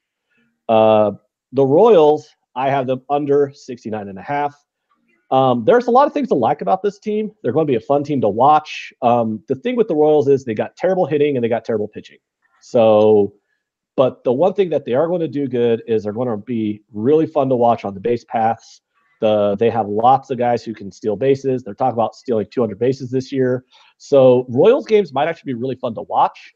The problem is you can't steal first, and they don't have anybody who can get on base. Salvador Perez is out for the year, and that does it for me. They don't have anybody who could pitch worth a fuck. They have no one in their bullpen. They have no one starting. I mean, the team's not good. So despite the fact they'll be fun to watch, they're not going to win a lot of games. And under 69.5 for the Royals. I have a few more going down my list. The Mets. I have over 84.5 for the Mets, but with a caveat, it is a half unit play. The reason why it's a half unit play is because the over is dependent on them actually staying healthy. They added a lot of pieces to their lineup. I really like their lineup if it stays healthy this year. They got Nemo I think he's a rising star. If Cespedes, when he comes back, if he's healthy, he will contribute a lot. Robinson Cano's obviously a dangerous hitter. He might be done on defense, but he's still a dangerous hitter. And their 1, 2, 3 starters are amazing. I think they have 3 starters on their rotation who can all win a Cy Young. Their bullpen is improved. So if the Mets stay healthy, this is a 91-win team. The problem is, do they stay healthy? That's why my season win total on them is only a half unit. But if they stay healthy enough, that win total sails over. 2-unit play right here. The Marlins, the Miami Marlins. Their win total last year was 64.5. They won 63 games. They actually overperformed their Pythagorean win-loss metrics last year by 5 games. They really probably were a 58-win team. The Marlins are going to be, well, let's just say they're going to be terrible on offense, and they're going to make up for it by being terrible on pitching. There's nothing to like about this team. It's completely terrible. Everybody on their team is probably a minor league player at best, except for Starlin Castro, but he's not even going to be on the Marlins after July. Another thing to think about is there's no more waiver trade deadline in baseball this year. They got rid of that. So the July 31st trade deadline is actually a hard deadline this year. So the teams that are going to sell before July. And that means you're going to have an extra month of garbage teams without their best players because they trade them away. And there's no way tomorrow. It's a low total. I usually stay away from the extremes. I usually stay away from the really high win totals and the really low win totals, which is the reason why I don't have overs on like the Yankees or the Red Sox or anything like that. But I don't see a way the Marlins don't lose 100 games this year. This team's just going to be bad in every stretch of the imagination. And yeah, I'll leave it at that. So I have 2 units on the Marlins under. One little thing I have is I like the Braves under 86.5. The problem is the reason why I don't bet it is because it's minus 145 on my book. If you could get the Braves season win total under 86.5 with juice at about 120, I would go ahead and bet that. I personally am not going to lay minus 145, but there's not a lot to really like about the Braves this year.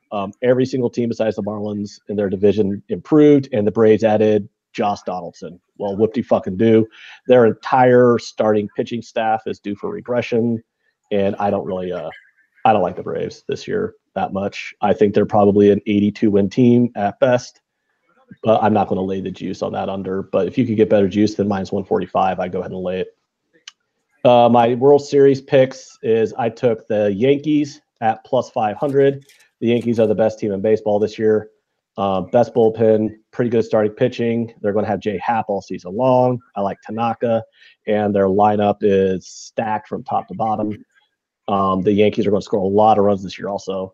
I got about plus 500. And the other American League team I took some taste of is 12-1 on the Indians as a bargain. They have 1 through 5, the best rotation in baseball. It's not even close. Like I said, when Clevenger is forecasted to be probably your worst starting pitcher, you have an elite rotation. So getting 12-1 on the Indians was kind of a bargain to me. And then on the National League side, the only team I see value on is the Dodgers at 7.5-1 is what I bet the Dodgers at. The Dodgers are, unless something crazy happens in the playoffs, there's no reason why the Dodgers shouldn't make their 3rd straight World Series. I don't know if they'll win it, but I think there's a 50-50 chance the Dodgers make the World Series again this year. So at plus 750, that's a snap bet for me also. What do you like, Twatty? Very nicely done, my friend. Huh? Very nicely done. Hey, Jay, I wasn't really prepared. I was always a pretty bad student. Could you pull up the season totals and MLB? I sure can. I most certainly can. But what I wanted to do is just some quick outliners where you guys can make some money right away. These other bets, these season-long win totals, you got to wait. We're waiting fucking 250 days to get this money. But what can we do right away? All right, these are. Oh wait, let me see if I could find. These were the openers in February at Sports Illustrated. Do you want like current? Yeah, pull it. Doesn't your book have it? Oh yeah, that's a good point. Let me check. Oh yeah, my book has it, of course. So what I did is on my website, I did top 5 best bullpens, top 5 worst bullpens, top 5 best starters, worst starters, and then offenses. And the reason I did this is so that people can start making money right away. By full games, first fives, things like that. All right, what do you want to know? You let me know. Well, I'm just going to give you a team, and then you tell me their win total, what the win total is, and then I'll decipher if that's a play or not. So, Yankees. The Yankees?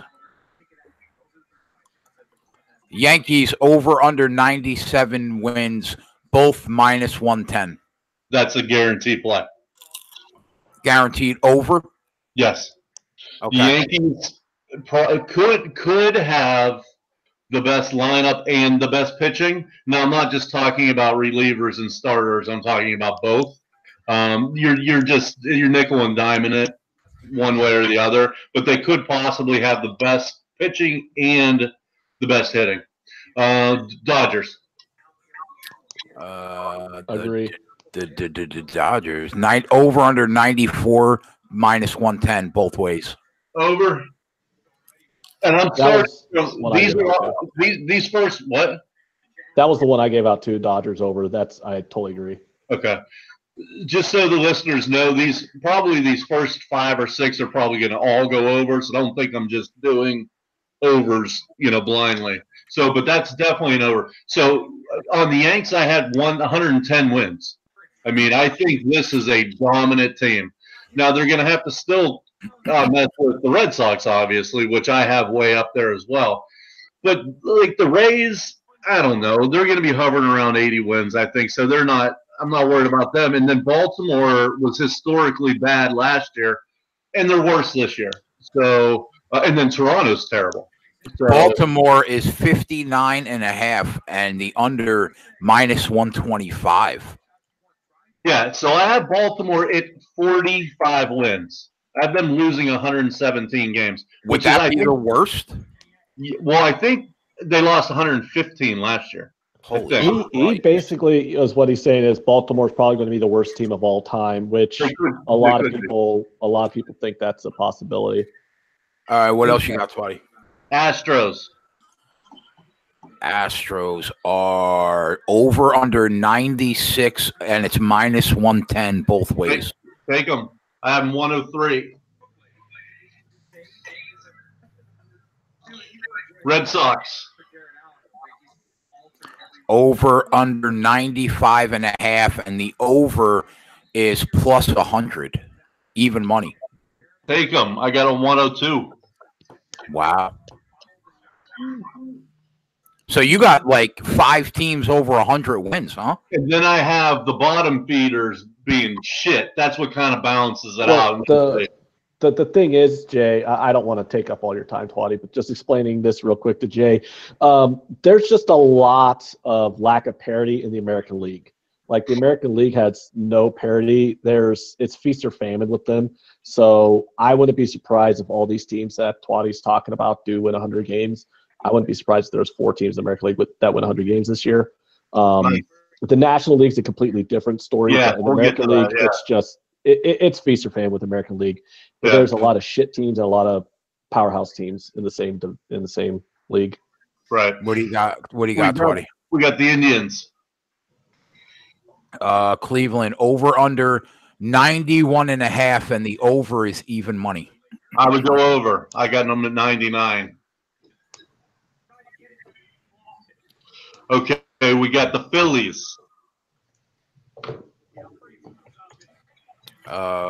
Phillies are over under 89 wins, and it's -110 both ways.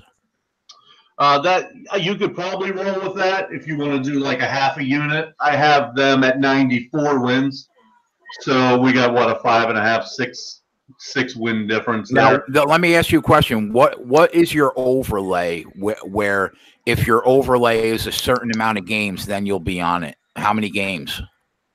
I don't know. I mean, I guess I should be more professional in answering that question. I would probably say 4 would be, a trigger point where I would make the bet. Obviously you get up to 8 or 10, then you're doubling your bet or whatever. But I would say 4 would be, okay, well, let me at least look at this and decipher if I want to bet it. Okay. Yeah, I look at it like, is the team ceiling like 5-6 games above their win total, and then I'll take it. Or if their floor, what I think their floor is versus their win total, I might take it under. Brewers.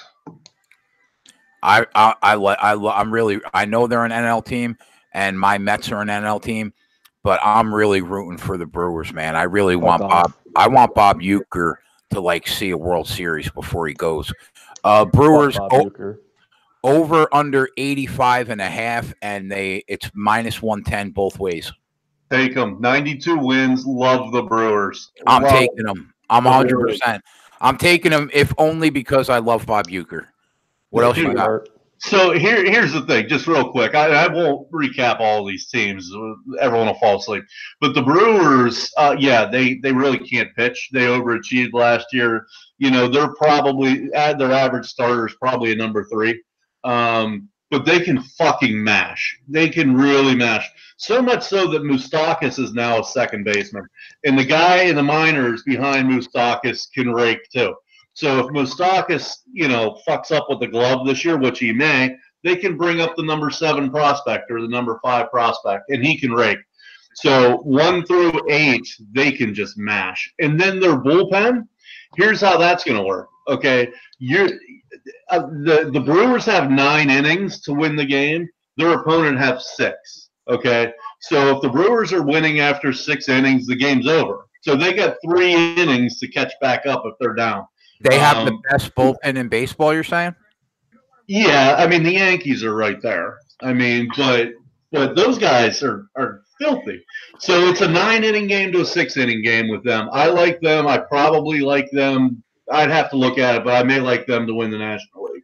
All right, hold on. Jordan Windsor, who I've never seen in the chat before. Thanks for watching, bro. What up? Glad you're with us. He has a question. What about the Mariners? What do you guys think quickly about the Mariners? The win total. The win for him? What? Do you want me to jump to the Mariners? Yes. Yeah. 72.5 for the Mariners. -110 both ways. What do you guys think? Well, I have it 73, so I got to bang on. I leaned slightly to the under, but I have the Mariners as a 68 to 74 win team. So their win total being right at 72.5 is a no bet. So basically for both of you guys, it's a no bet.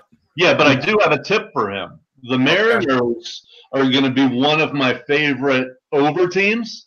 And you can start betting that right out of the gate because they're sneaky good on offense. Even though they lost Cano and they lost Nelly Cruz, they're sneaky good, and they'll probably be underestimated at the beginning of the year. And their pitching is fucking terrible. So you couple that with a team that doesn't look like they're that good offensively, but they're sneaky good. That will produce for some lower lines. Thus, we can get some team total overs and full game overs. I like that angle.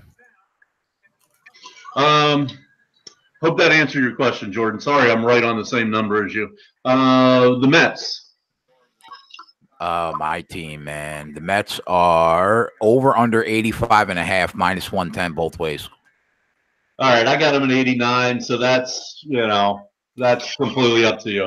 So that's like a borderline play, you're saying, on the over. Yeah, it's 4 or 5 different. Obviously, I put a half unit on the over. I actually got it at 84.5. I took a half unit on the Mets over specifically because if they stay healthy, they're a 91 win team. The problem is are they going to stay healthy? So that's why I only made it a half unit play. And Twatty, it's on the avoid list for you? No, I mean it would be like a half a unit bet, something like that. All right. And for the record, I just want to say I think that both of you are out of your fucking mind because I'm a lifelong Mets fan, and we'll keep it moving. Well, that's because you can't cap baseball. That's why you think we're out of our mind. I can watch a losing team. I've done it every year since I've been 6 years old. The Nationals. Yeah, Nationals. What do you got? Over under 89 -110 both ways.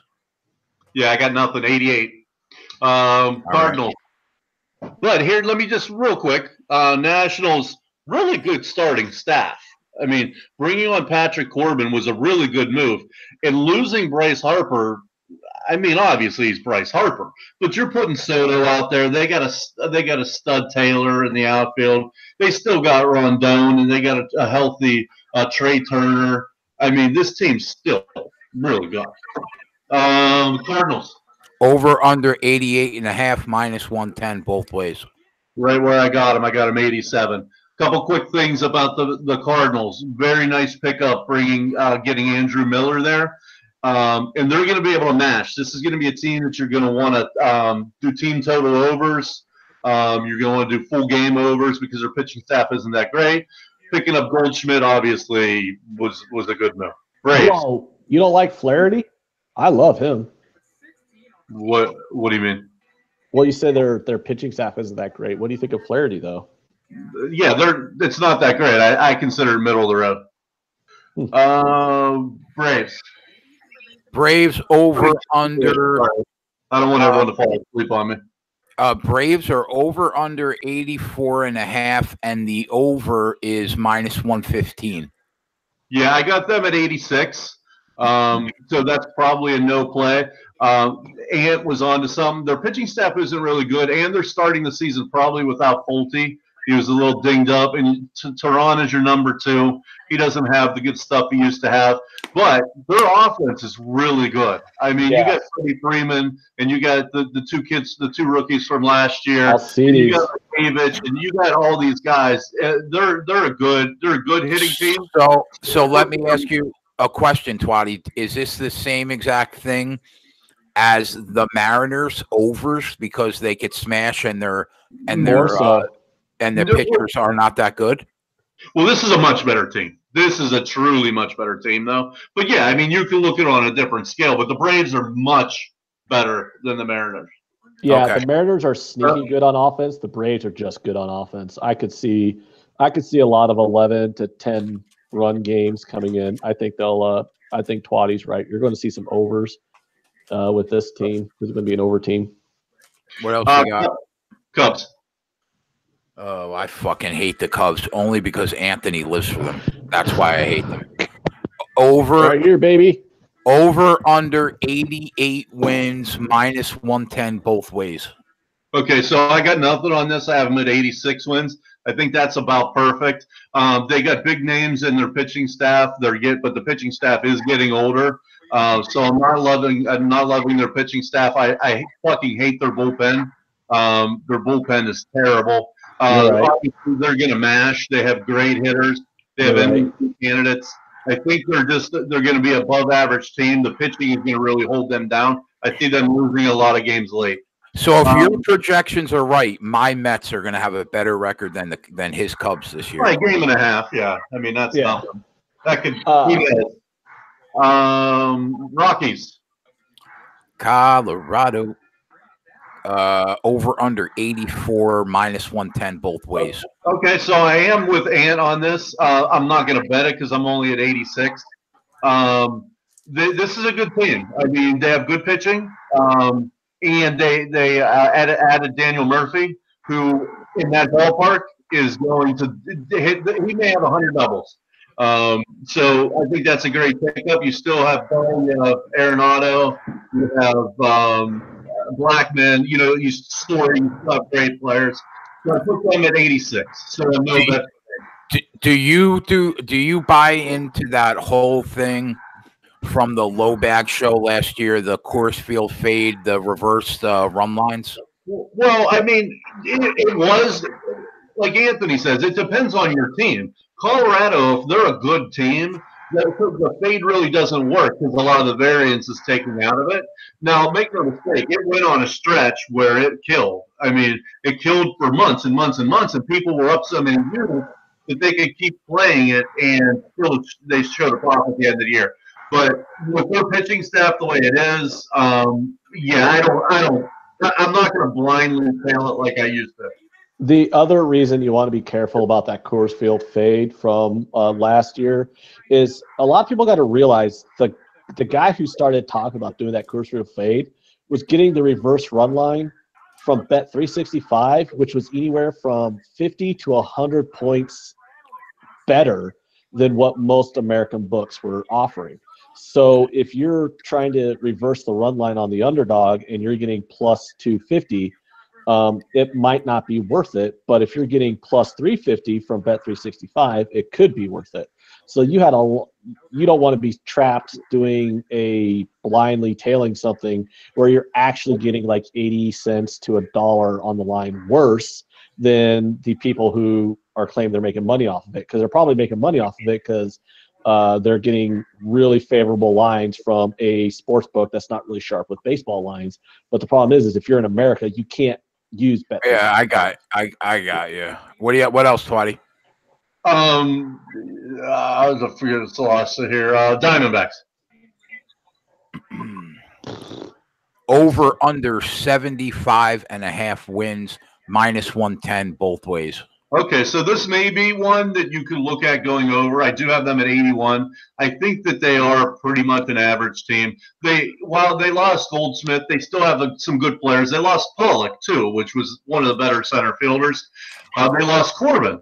But I thought last year they had a roster that should have won over 90. So losing those guys, if they played to their potential, should be around 80.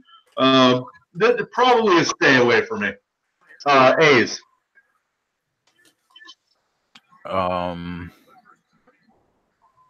Over under 83.5 minus 110 both ways. Okay, so this will be a no play for me. I have them at 81 wins.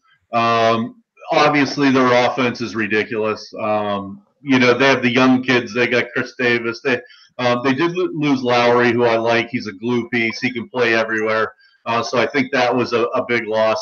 Their pitching staff, and I will disagree on this. I think it's fucking terrible.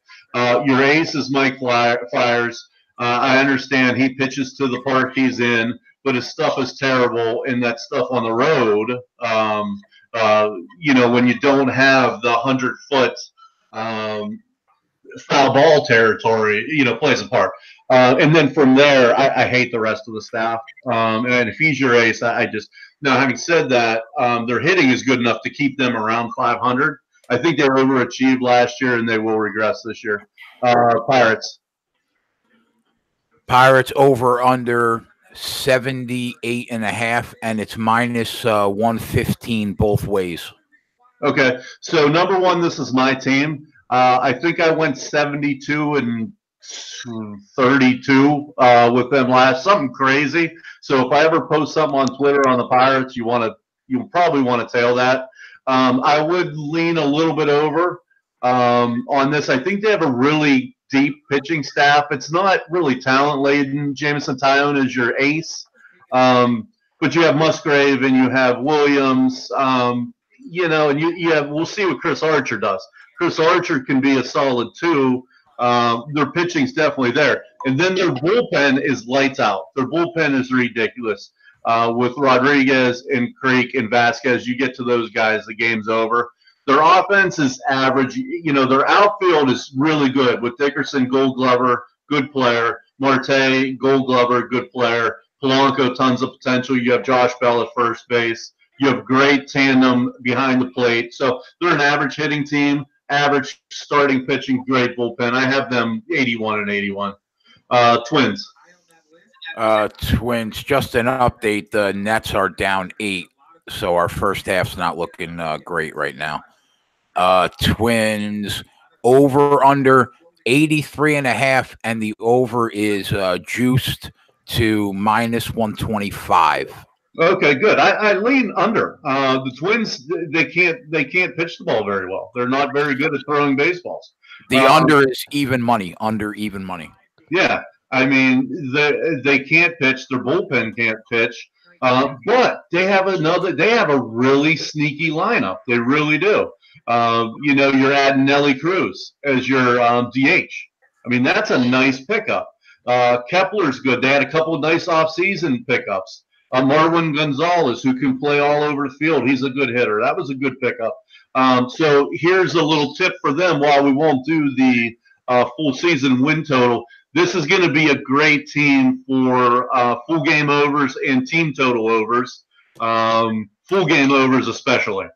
Team total overs for the Twins. Right. Okay. And full game overs just for both teams. Rays.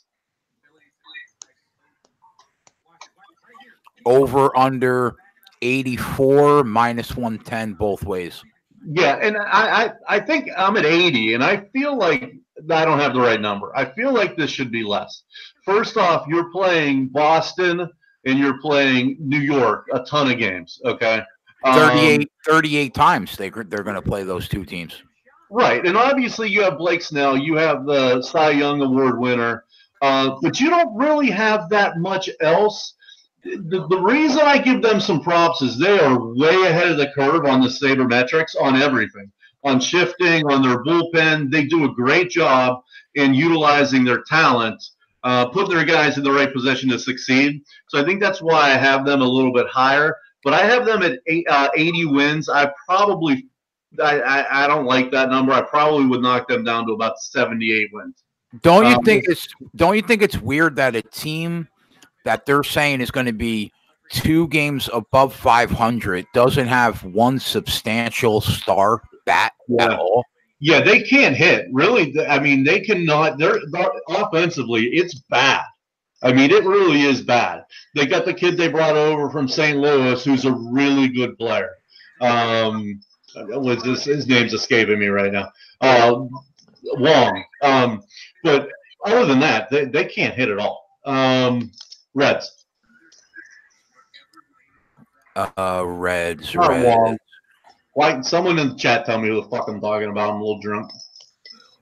Reds over under 79 minus 110 both ways.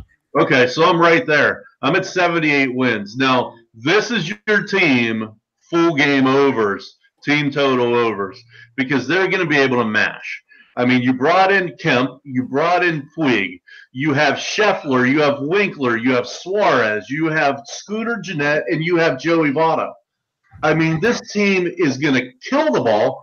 Then why are they 79 wins?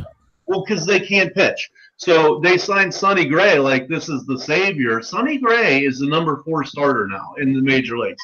And you're plugging him in as your number 1 or your number 2. I don't see that they improved their pitching staff at all. If not, now their back end is pretty good. Garrett's pretty nasty in the bullpen, and Lorenzen and the guys. But their front end, first fives, they're going to lose every first 5. That's a bet that you can almost every day bet. I mean, provided the juice isn't crazy. And then you can do their team totals because they're going to mash. And they play in a little league field, and they're going to give up a shit ton of runs. So that's something that you could bet early. Cincinnati overs, Cincinnati team totals in cash, I think, pretty much right away. They're terrible. You agree with that, Ant? Oh, absolutely. All yeah, right. their rotation's terrible. Their lineup is pretty good. That's a recipe for overs, especially in that shitty, tiny little ballpark. If you go look at team totals, like if you get first 5 team totals at like 4 or something like that, you're looking at, look at that. 2 guys got on base and whack, home run. You just hit a first 5 team total. You know, a 3-run home run, you're going to catch most first 5 team totals with a 3-run home run in the 2nd and 3rd inning. And this team has a very good lineup and very unfortunate starting pitching. So that's a very good angle to be looking at. All right. What else, Twatty? Guys in the chat, I'm almost done if you're falling asleep. I get excited about this because this is what I do. But I get boners over talking baseball. I love it. I just try to keep it talk as fast as I can, but Padres, the great savior Manny Machado. Wait a few years for that to come to fruition. Over under 78 and minus 110 both ways. All right, I really got nothing on them then. I'm at 76. Machado's obviously going to make a difference. They kept Hosmer, they kept Will Myers. I think they're going to be sneaky good offensively. Their pitching staff's terrible. Now, what could make this number go up is what happens in September.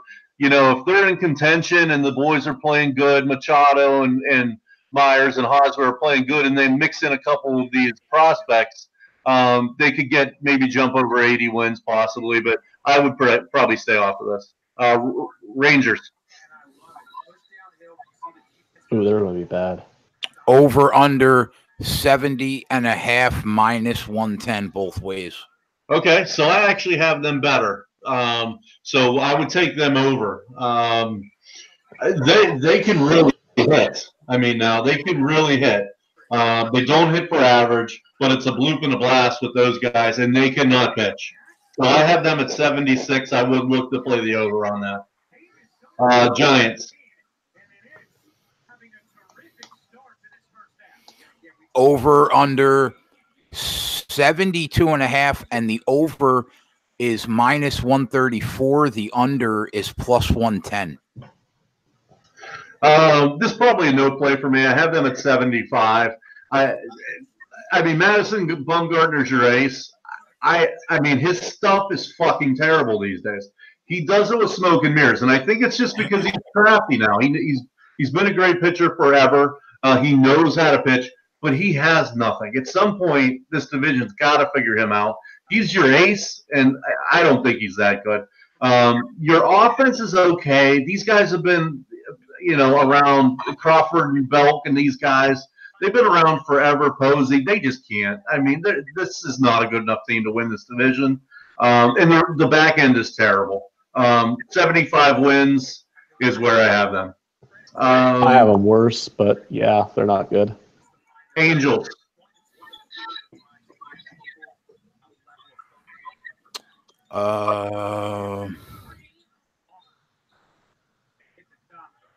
Why don't I see the Angels? Oh, LA. Okay. Over under 83.5 minus 110 both ways. What would possess you to think this team is going to be over 500 with that pitching staff? There is no way. I have them at 74 wins. No. So that should be your biggest win total bet out of them all then. So far, yeah, we'll see. But yeah, I mean, pitching wise, no, there's no way they're a 500 team. No, obviously you have the best player in baseball. You have a really nice shortstop in Simmons. You have Ohtani, who, when healthy, is ridiculous at the plate. That guy can hit anybody at the plate. You have Upton. I mean, so you have a good offensive team. Maybe this is another team that we look for, like team totals and full game overs or something. But yeah, I see them going way under that. White Sox. Over under 72.5 minus 110 both ways. That's right where I am. I'm 73. Clearly, they're not a good baseball team. They're very young, and they have a lot of talent coming up. I hate that they lost a couple of their power. They just let their power hitters go last year and not surround Abreu. Now, they got a kid coming up this year that's just like Abreu, can fucking mash. They have a couple other good infielders. Their pitching staff is terrible. It may be one of the worst pitching staffs in baseball. So 73 wins, that sounds about right. That division's terrible. Mariners, we did Mariners. They're going to get to 73 just because every other team in that division outside of the Indians is a dog shit team. Yeah. I mean, you basically got the Indians and then 4 bad teams fighting for second place, and the Twins are the least of the bad of the other bad teams. We only got 5 more guys. Royals. Royals should be 69.5 because I know I bet it. 67.5. Oh wow! That surprised me. I actually have the over on them, but I mean it's a non-bet. I have them at 69. So, and actually looking at my 5 worst bullpens, they make the list, and then looking at my 5 worst starters, they make that list too. So they probably have, if not the worst staff, in the top 2. And they can't hit. I mean, their best player is Merrifield. He's a nice little player, but you lose. Probably their best player was Salvi, who's out for the year. So that makes your best player Merrifield. Are you kidding me? Yeah. So this team, if they see 70 wins, they should be thrilled. I bet they're under. I do not like. I don't like the Royals at all this year. I think they're going to win like 63 games. It's going to be bad. Clippers are down 20. God damn you, Trigger. Well, actually, now that they're in the top 5 worst bullpens, worst starters, and worst offense. So yeah, I mean, Ant may be onto something. Maybe I got them too high. That may be an under team.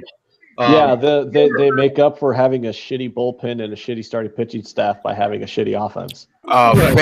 Failed at Life asks, team total overs for Kansas City opponents. What do you think? Yeah. Total overs. One thing you want to do for like these when you see like Kansas City, like Kansas City games, when Kansas City's going to throw out some dog shit starter against, like, say, a really good team like the say the Yankees are throwing out Severino or the Indians are throwing Kluber out there against the Royals, don't be afraid to lay the lumber on those minus 200 prices you're going to be having to pay in order to fade the Kansas City. You are going to get paid. Just fade them against any elite starting pitcher. I know it's scary sometimes to lay minus 200 and maybe lay minus 250, things like that, but there's not a chance in hell this lineup is going to be able to do anything against somebody like a Kluber, Verlander, Chris Sale, etc. So I would just say fuck it and lay the minus 200, lay minus 250 that you're going to have to pay. What else you got, Twatty? Well, I didn't answer his question. Most definitely, that's a good call. What was his name? Failed at Life 666. Failed at life. Great. That's a good point. I mean, because if you're looking at a full game team total over for their opponent, you got two strikes at it. Really. I mean, their starter could blow up, and you may get that in the first 5 or the first 3. And even if the starter pitch is okay, that bullpen could come in and blow up. So yeah, you really got two shots at getting that over with a bad starting rotation and a bad bullpen. So very good point by you. I got to keep that in mind. Okay, just a couple more. Blue Jays. Ugh. Over under 74 minus 110 both ways. This is a big one. Then I have them at 66. So this is another bad. I have them number 3 on my list of worst starters. I have them number 3 on my list of worst bullpens, and I have them number 4 on my list of worst offenses. That may be a little harsh. That could be a little harsh because obviously this all depends on Vlad Guerrero. I mean, if he comes up, he hit 400 in the minors last year or whatever. I mean, if he comes up and he's raking and you could put him in the middle of the lineup, maybe they could do a little better. But this is a bad team. Quick sidebar. And then again, good. I just want to know how lucky are the Blue Jays that Vlad Guerrero got injured in spring training. That's going to keep him out until the second week of the regular season, so they don't have to pretend like he needs to go back to the minors for work on his defense or whatever in order to manipulate his service time. Right. Like the Blue Jays lucked out on that PR move because I know the Cubs, as a Cubs fan, I vividly remember them keeping Bryant in the minor leagues for an extra week and a half to manipulate his service time because he needed to work on his defense, wink, wink. And the Blue Jays are going to do the same thing to Vlad Guerrero, who's hitting 400 and mashing the ball. So they kind of lucked out on PR-wise anyways by him getting a minor injury that's going to keep him out until like the second week. What else you got, Twatty? And the last thing about the Blue Jays is, of course, they're in the division with the Rays, the Red Sox, and the Yankees, remember. Now, obviously, they're in the division with the Orioles as well, but that's 3 tough teams that they're going to have to contend with. Tigers. Tigers, over under 68 minus 110 both ways. Yeah, I got them under, but only by 3. This is probably a stay away spot. What I do, a little prop for you guys, is if you can get any Miggy props, I like Miggy to have a good year this year. So I like Castellanos is a really nice player as well. But even if they can hit, they can't pitch. And even if they can hit, they're hitting in that ballpark. So it's just not a good team. I have them at 65 wins. I'll probably stay away. Marlins. Over under 63.5 minus 110. Holy fuck. How do you get 63 wins in that division? Thank you. So you're playing the Braves, you're playing the Mets, and you're playing the Nationals, right? And the Phillies. And the Phillies. Thank you, Ant. How are you winning? Aren't you? You're an underdog in every game. There's a chance that the Marlins could be an underdog in 162 games. depending on how rotations play out and who plays who. But there's a chance that you could be an underdog in every game. So are you saying every single game they play against an NL East opponent is an auto fade? Well, no. I mean, it depends on the number. But what I'm saying is they could literally go 162 games and not be favored. I mean, who are they going to be favored against? The Orioles. I don't know if they play the Orioles. And then who would it have to be? It'd have to be Urea, their ace, against their number 2 or 3. So that's how bad they are. They could literally go and not be favored in one game. So much less being in that division, they're going to get beat up. You lose your best player, Ria Muto. It's just I have them at 48 wins. You said 60-something, right? 63.5. That's 15 games. So even if I'm wrong, half. I mean, that's still 7 games. So that's definitely a play on. This is how bad the Marlins are going to be. Is I mentioned earlier, I usually stay away from the extremes. I stay away from the high 90 win totals. I stay away from the low 60 win totals, and I play around a lot with the ones in the mid 80s, right? My biggest win total bet outside of the A's is the Marlins under, and it's an extreme. It's 63.5. I am 100% in agreement with Twatty on everything he said about the Marlins. And if he wants to spend the next 5 minutes shitting on them some more, I will agree with him 100% on everything he says about that going forward. This team is completely fucking ass. It's a disgrace to baseball that this team is even in the league. It's not like the other bad teams. At least the other bad teams, they're like in rebuild modes. The Marlins is just in tear it down mode because we don't know how to pay for this team because we let shitty people buy it. It's a complete pathetic disgrace to baseball that this is a Major League Baseball team that's being fielded on the field for fans to watch. I'm not even sure if the El Paso Chihuahuas or the Omaha Storm Chasers would be favored against the Marlins in a 3-game series. This team is that fucking bad. They are an abomination to humanity. They don't deserve to be in the major leagues. All their players can fuck right off. Their ownership can fuck right off. This team's going to be lucky to see 50 wins. All right. What else you got, Twatty? Are we ready? Yeah. Obviously, last would be the Orioles.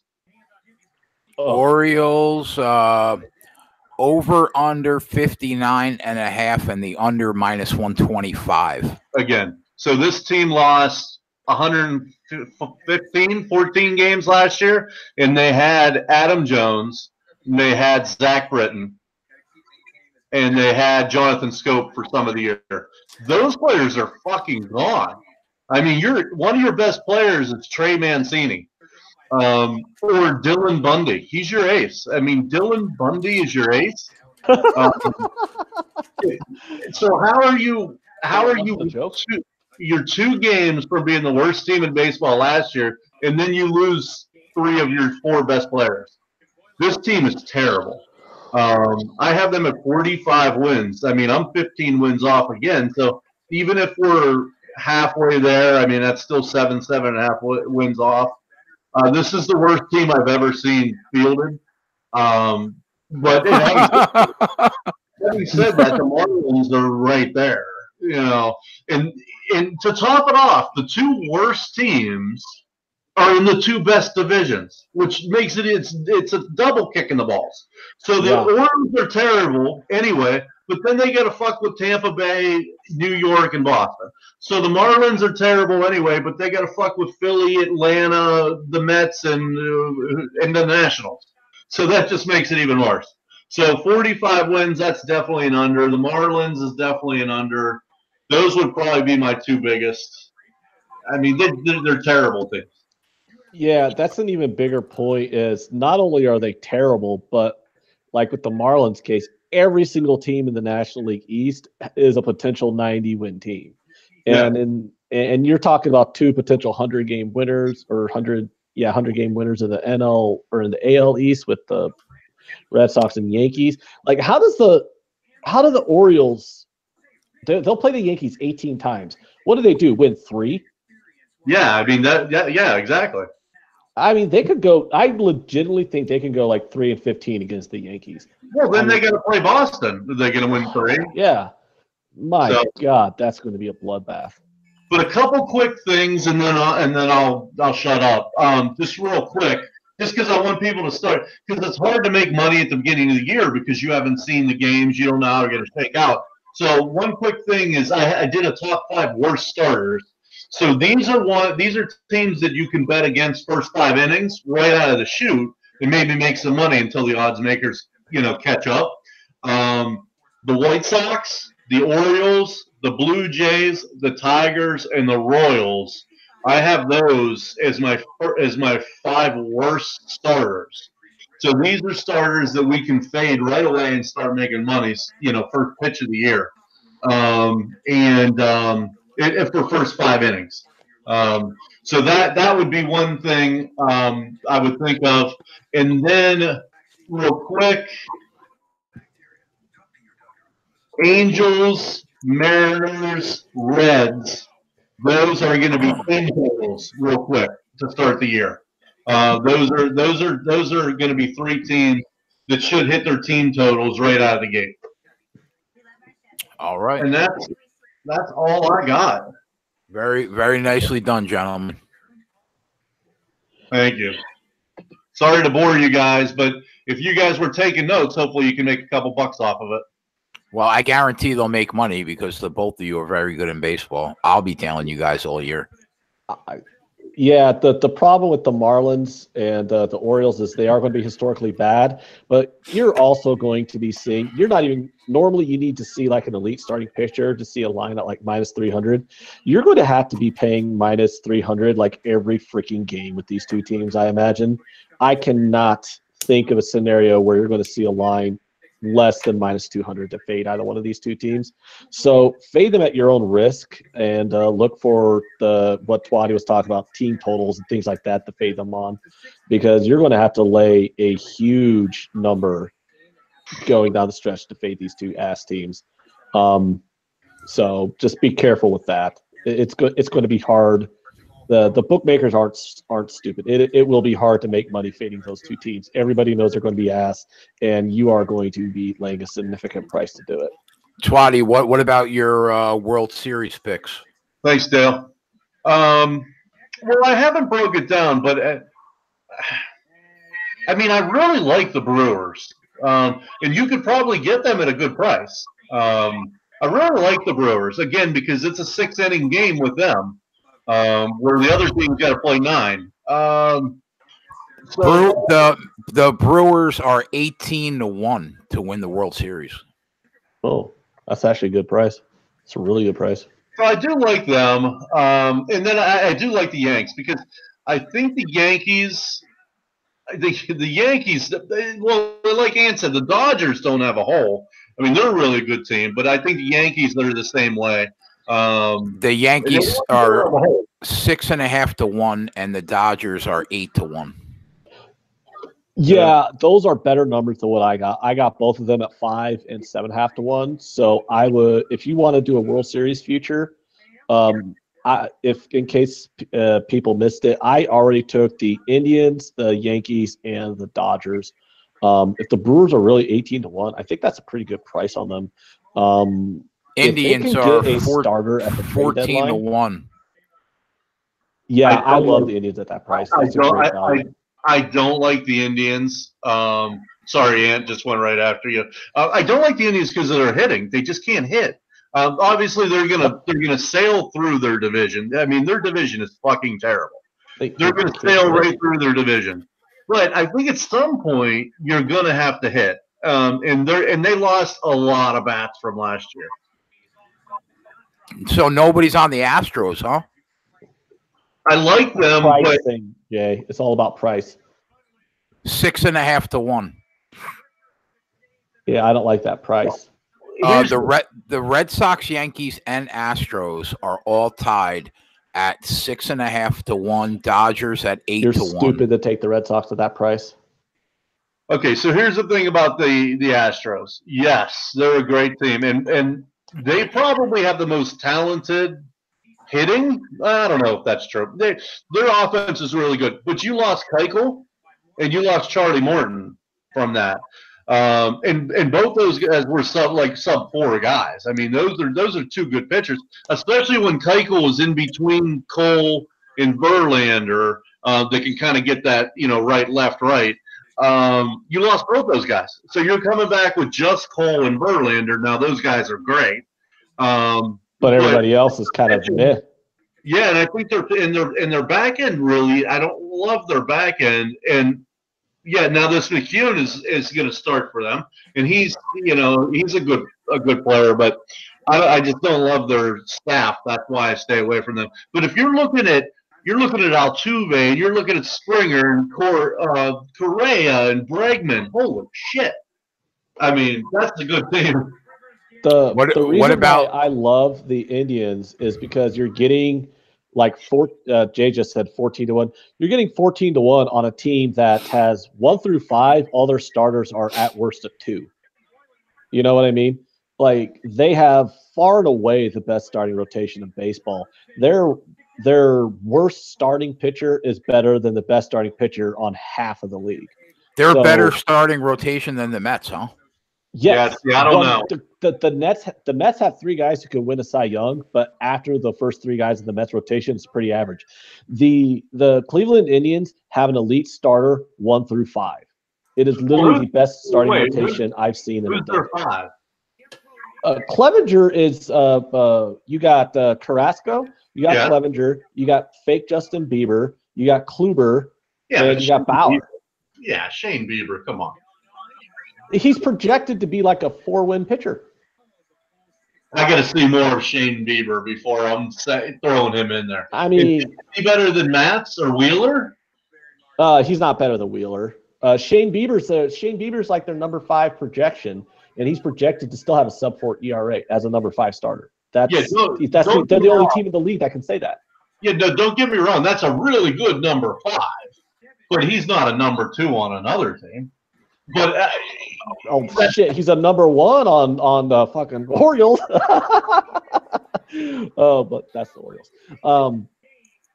No, Shane Bieber, just 1 through 5. There's no doubt the Indians are the best rotation. So you're going to give me a team that's a lock to make the playoffs and has the best rotation in all of baseball at 14-1 to win the World Series.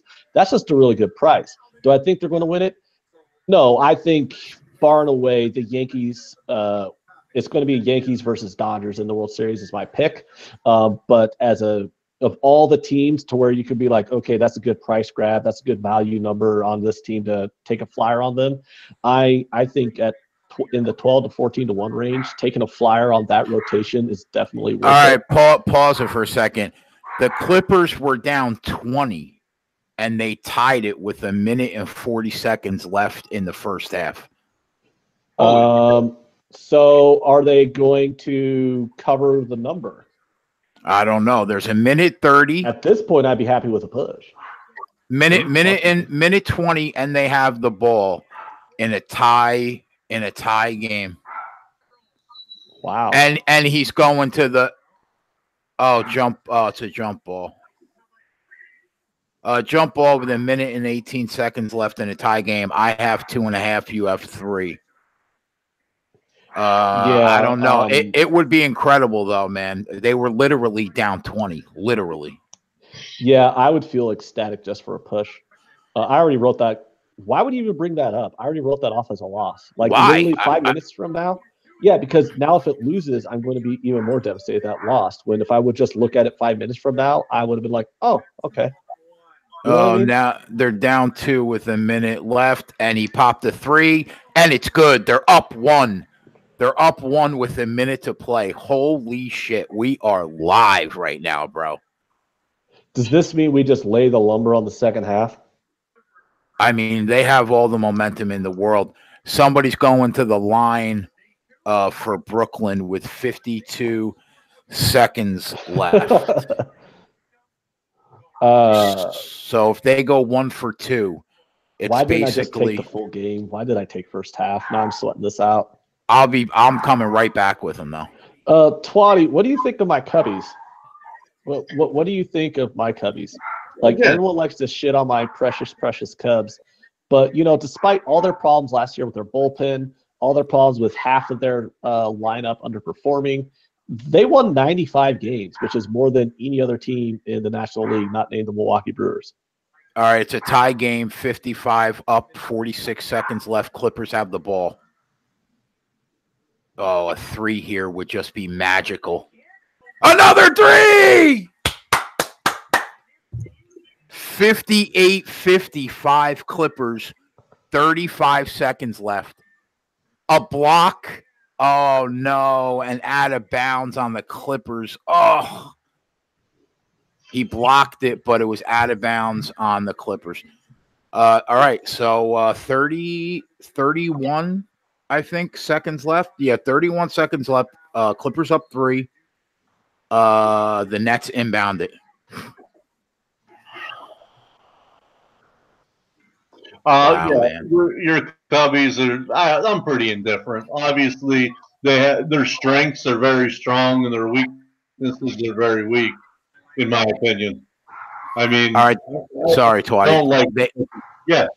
They missed, and just let me get through. They missed 10 seconds left. Gallinari was fouled. All right, Gallinari's going to the free throw line. Clippers are up 3 with 10 seconds left, so they could be up 5, possibly, with 10 seconds left. I can't even believe it, man. I can't even believe what I just saw. He made the free throw. It's 59-55. Yep, he made the first one. Ooh, if they could just play good defense and not even let Brooklyn get a shot off, how amazing would that be? I mean, if they take a 3, if they go up 5 and then the last 10 seconds the Nets get a 3, that will be probably the worst first half beat of our life. After they were down 20 to get up 5. Here we go. 10 seconds left. Come on, boys. Just play defense. Don't let them just jack a 3. Is it 59-55 or 60-55? 60-55. That's it. We got it. Bam. Are you kidding me? Holy shit, man. Holy trigger, bro. I take it all back, bro. Because I can't even believe what I just saw. Sweet titty fucking Christ. I cannot believe this. I can't even believe what I just saw. I can't believe what I just saw. Who was all in that? I know Trigger Man was on that. You and I were on that. Anybody in that chat was on that too? And Trigger disappeared, and I was like, "Trigger Man, fucking goddamn it!" He disappeared.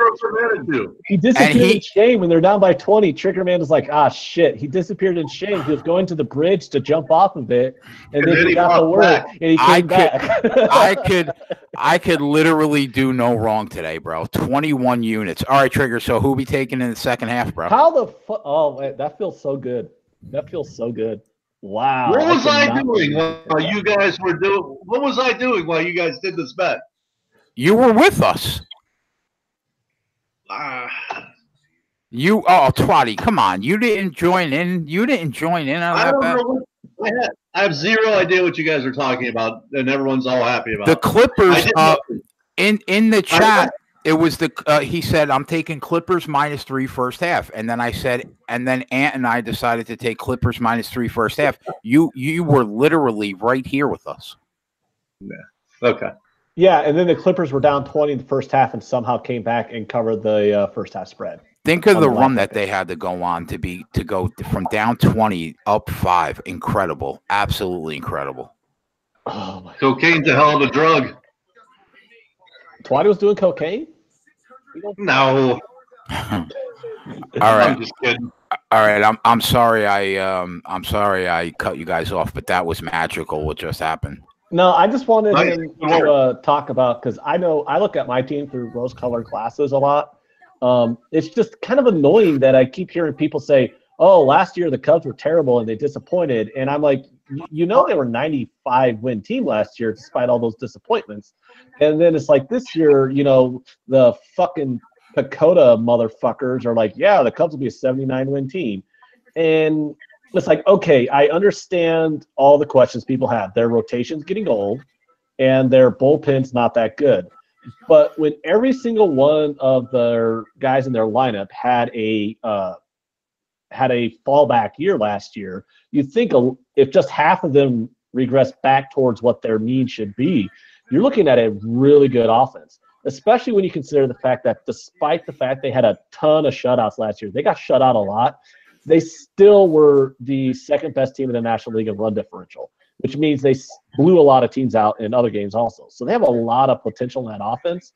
And, you know, if Cole Hamels and John Lester continue to forget that they're in their late 30s, you can have a pretty solid rotation. Like, the names in the rotation do look good. Lester, Hamels, Darvish, Hendricks. It's just the age that's the question. And I'm a massive Kyle Hendricks supporter. I think he's their number one starter, and I would love to have him as a number one starter on any team. And I still hate Max Scherzer for stealing Kyle Hendricks' Cy Young in 2016. He was completely fucking robbed. Kyle Hendricks was the Cy Young best pitcher in the league in 2016. Max Scherzer robbed it because Max Scherzer's flashy with strikeouts. So, yeah, that's all I'm really saying is I bet the Cubs win total over, but that's not because I capped it. It's because I always bet the Cubs win total over. I do that every year just because. But you guys project what, the Brewers to win the division? I think the Brewers, Cubs, and Cardinals. I think they're all the same when it comes to their win total projections. I'm not betting any of them to win that division. I just don't see enough value. I want like a really good number on one of those teams to win the division, and all of them are in between like the plus 150 to plus 200 some range. And I want like plus 300 to really think I have enough advantage to take one of them. Because I would not be surprised if the Cubs lost 80 games.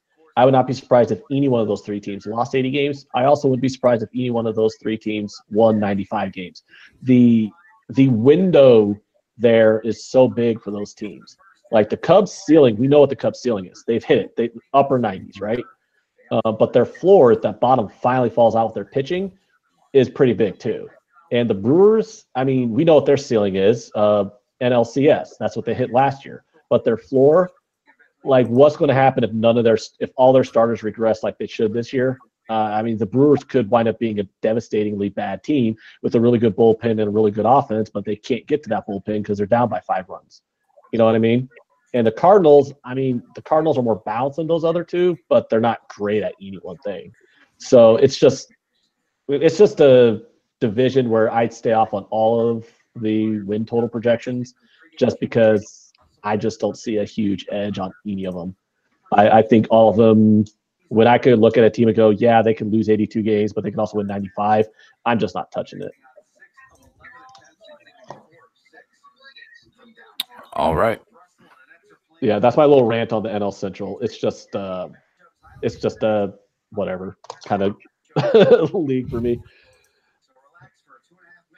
But if you want free money, if you're willing to let a minus 400 or a minus 500 price just be tied up on your book for a while, if you want free money, the Indians and the Dodgers to win their division, that's free money. The problem is, like, if I was going to do it, like, I'd want to make a nickel. I'd have to lay $2,000. I don't feel like doing that for 6 months. Yeah, that's what I'm saying. That's the drawback, is you got that tied up for 6 months, but it's still free money at the end of the 6 months. Or Jay, I meant.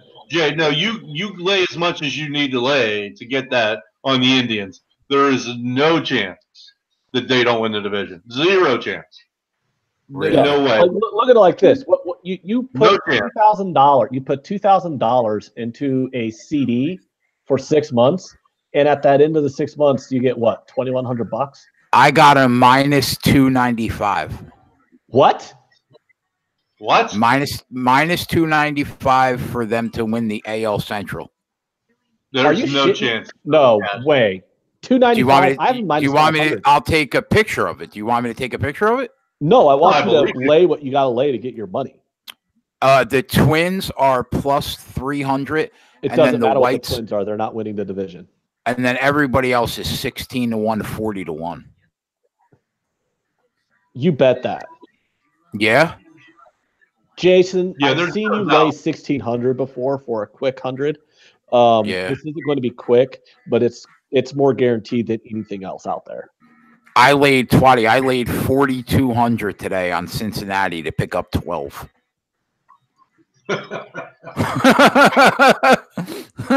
And the Yankees are even money.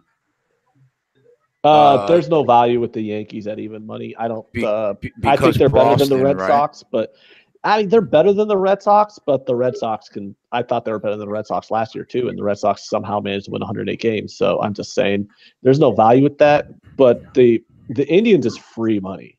It's free money. If you're able to tie up $3,000 to win $1,000, just do it. Yeah, I mean, I could. I thought we were going to say like -5 or something like that. No, yeah, that's a no-brainer. You take that and just wait for it. The NL Central, the Cubs and Cardinals are 2-1, and the Brewers are 2.5-1. All three of them can win. I need 3-1 in order to bet any of those three teams. Phillies +175. The Braves are +270. Nothing in that division. No. The Dodgers. There's 4 teams in that division that could win it. So I need like +500 to have enough of an edge. Well, the Mets are the biggest one at 4-1. I said I need at least +500 to have a big enough edge. Well, the Dodgers are the same thing as Cleveland, -295. That's free money too. I like the Rockies, but they're not going to catch the Dodgers. The Indians are more free money than the Dodgers just because the Indians don't have any team in their division that could theoretically win it. The Rockies, in theory, if the Rockies get to 90 wins again and somehow the Dodgers, underperform their Pythagorean their pith win loss at record level as they did last year. Again, theoretically, the Rockies could win the division. But did you just try to say Pythagorean and say Pythagorean? I can never say Pythagorean. Thank you. I can never say Pythagorean. I fucked that word up so much. It's ridiculous. It's one of the biggest metrics I use for win-loss projections. I look at Pythagorean all the time. I always screw that fucking word up. I can never say it. You think a sabermetrics nerd like me, like I'm serious. I could really get into the weeds and bore some people in our chat on the sabermetrics that I talk. But no, I agree with you. Yeah, so the point is, last season, the Dodgers, here's the thing with the Dodgers. They had the Dodgers, it's not a rant. I just say the Dodgers had a historically bad Pythagorean win-loss performance. They were like 102-60 or something like that, their Pythagorean win-loss last year, and they won 91 games. It was just, the Dodgers would just go along. They have the best rotation. They had the best lineup, all that stuff. The Dodgers on paper are the best team by far in the National League. And then they'd randomly lose 2 out of 3 to the Marlins. And you're like, how the fuck did that happen? You'd look up and go, wait a minute, did Clayton Kershaw just lose a start to the Marlins? It was absurd. And the team still managed to make the World Series. So I'm just saying, if they have another year where they overwhelmingly underperformed their pith win-loss, then theoretically they can lose the division because they did have to play a division tiebreaker against the Rockies. But last year was like all the dominoes fell in the right place in order for the Rockies to get to a tiebreaker game, and the Dodgers still won the division. And what were you going to say, Twatty? So the Dodgers, it's free money on the Dodgers is my long-winded point. No, all I was going to say about the Dodgers is that remember they're bringing back Corey Seager, who is really, really good at baseball. Yeah, they didn't have to. He's a really good player. What do you think? They have a prop here. Number of teams to win at least 100 games. Over, under 2.5, and the over is +150. Well, you heard my analysis. I think that's why I said it. Yeah, you had like 5 teams. You could have the. I don't know. The Yankees, yes. The Dodgers, yes. And then it's a mixed bag on the other ones because I don't trust the Astros. After the Astros lost, the Astros had a great rotation last year, but they lost 2 of those 4 guys. And then I think the I don't think the Red Sox are nearly as good as they were last year. I don't think last year they were as good as their record was last year. I think everything went the right way for them in order to get to 108 wins. I think they were I thought they were a very good team. That's why they won the World Series. But a lot has to go your way to get to 108 wins. And I think the Red Sox will probably be in the mid-90s. That's just a tough one. That is a tough one. Normally, I would almost always snap bet under 2.5, but there are so many terrible teams this year. It is so top-heavy in the American League. Since it's plus 150, I mean, why not take a shot with the over? I mean, it'll be a good payout. But I have 4. I have the Yankees, I have the Dodgers, I have the Astros, and I have the Red Sox.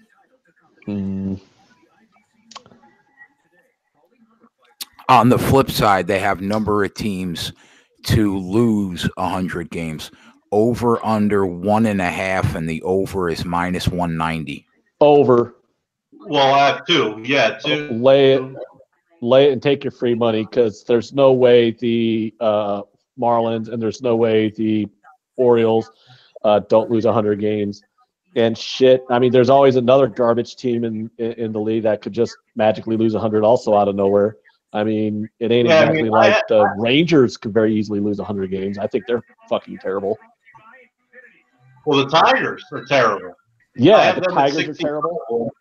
Well, the Tigers also benefit from playing a lot of terrible teams, too. I mean, that division is going to be a lot of special ed kids beating each other up. Somebody's got to win those games. But, you know, when you got a 3-game set between the Tigers and the Royals, you know, someone's going to win 2 out of 3. Yeah, that's true. Oh, they got matchups, like who wins more games in the year. They got Astros and the Dodgers. Well, that's a hard one. They got the Red Sox and the Yankees. Yankees. And the Yankees are minus 140. Never mind. Too much juice. Cardinal, St. Louis, and the Phillies. I'd say Phillies, but they're minus 125. Oakland and Tampa. Oakland. Oakland's even money. I have them 1 win apart. I'd take me and Twatty. This is probably like the only thing me and Twatty have really disagreed on is Oakland.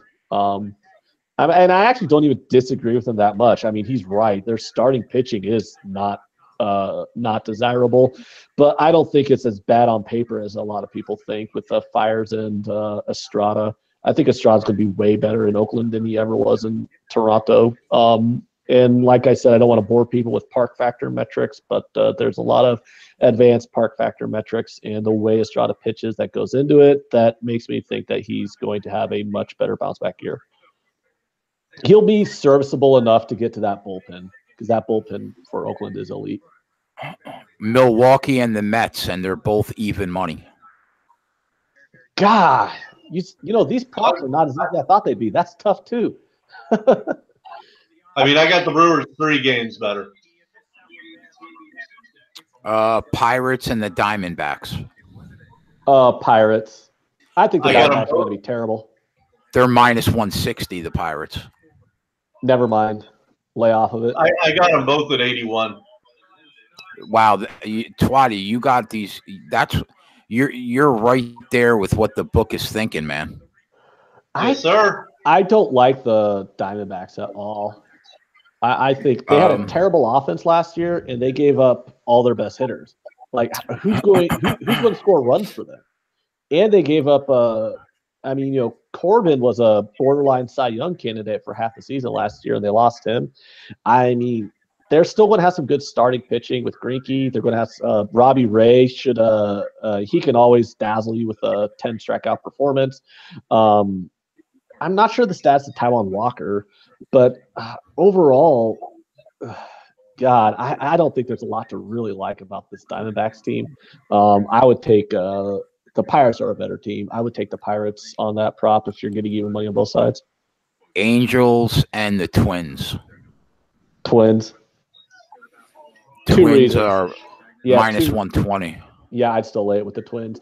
There's two reasons why. First of all, I think the reason why I didn't bet the Twins win total is because I think it's borderline because they are in such a terrible division. I think the Twins could get to 85 wins. I don't see a chance in hell. I don't see a path to a winning record for the Angels. The Twatty was 100% correct. This is a stone cold under on their win total. The Angels are going to be bad. They are outside of Mike Trout. Who the fuck do they have on their team? They're just wasting Mike Trout. And their fans should be livid that they are going to – Mike Trout's going to sign with another team. He's going to hit free agency before this team's ever a playoff team, and that's a shame. The Angels had a diamond in the rough, a generational player, and they did nothing with him. They did absolutely fucking nothing. What did they do? They signed a 31-year-old Albert Pujols to a 10-year deal. They had 2 serviceable years out of Albert Pujols, and then what happened? Oh, yeah, that's right. Now you're paying a 37-year-old $35 million. All right, don't go down the fucking rabbit hole of Okay. Albert Pujols' contract. Let's not go there. All right. No, the question, so if you have a prop with the Twins versus Angels, I definitely take the Twins. Easy, snap bet that all day long. That's a 2-unit bet. That's such an easy bet. What do you got, Twatty? All right, so I have it 80 wins for the Twins, 74 for the Angels. And actually, I think the Angels have some good players. Simmons is a great player. You have Ohtani, who's a great player, and you have Trout. Ohtani is good. And Ohtani's fun. Ohtani's really fun player. What else you got? Indians and the Phillies. Indians. The Indians are minus 130. Shit, I lay it all the way up to minus 250. The reason why, it's not that I think the Indians are that much better than the Phillies, but the Indians are a better team than the Phillies. The Phillies are playing in the best division in baseball, at least the most balanced division in baseball. And the Indians play 76 games against the Twins, the Royals, and the other ass in that division. There's not a chance in hell that the Phillies win more games than the Indians this year. You agree with that? 99-94 Indians. So that's a 5-game overlay. That's probably why it's minus 130. The Cubs and the Nationals. Stay off of that. Yeah, I got those within two of each other.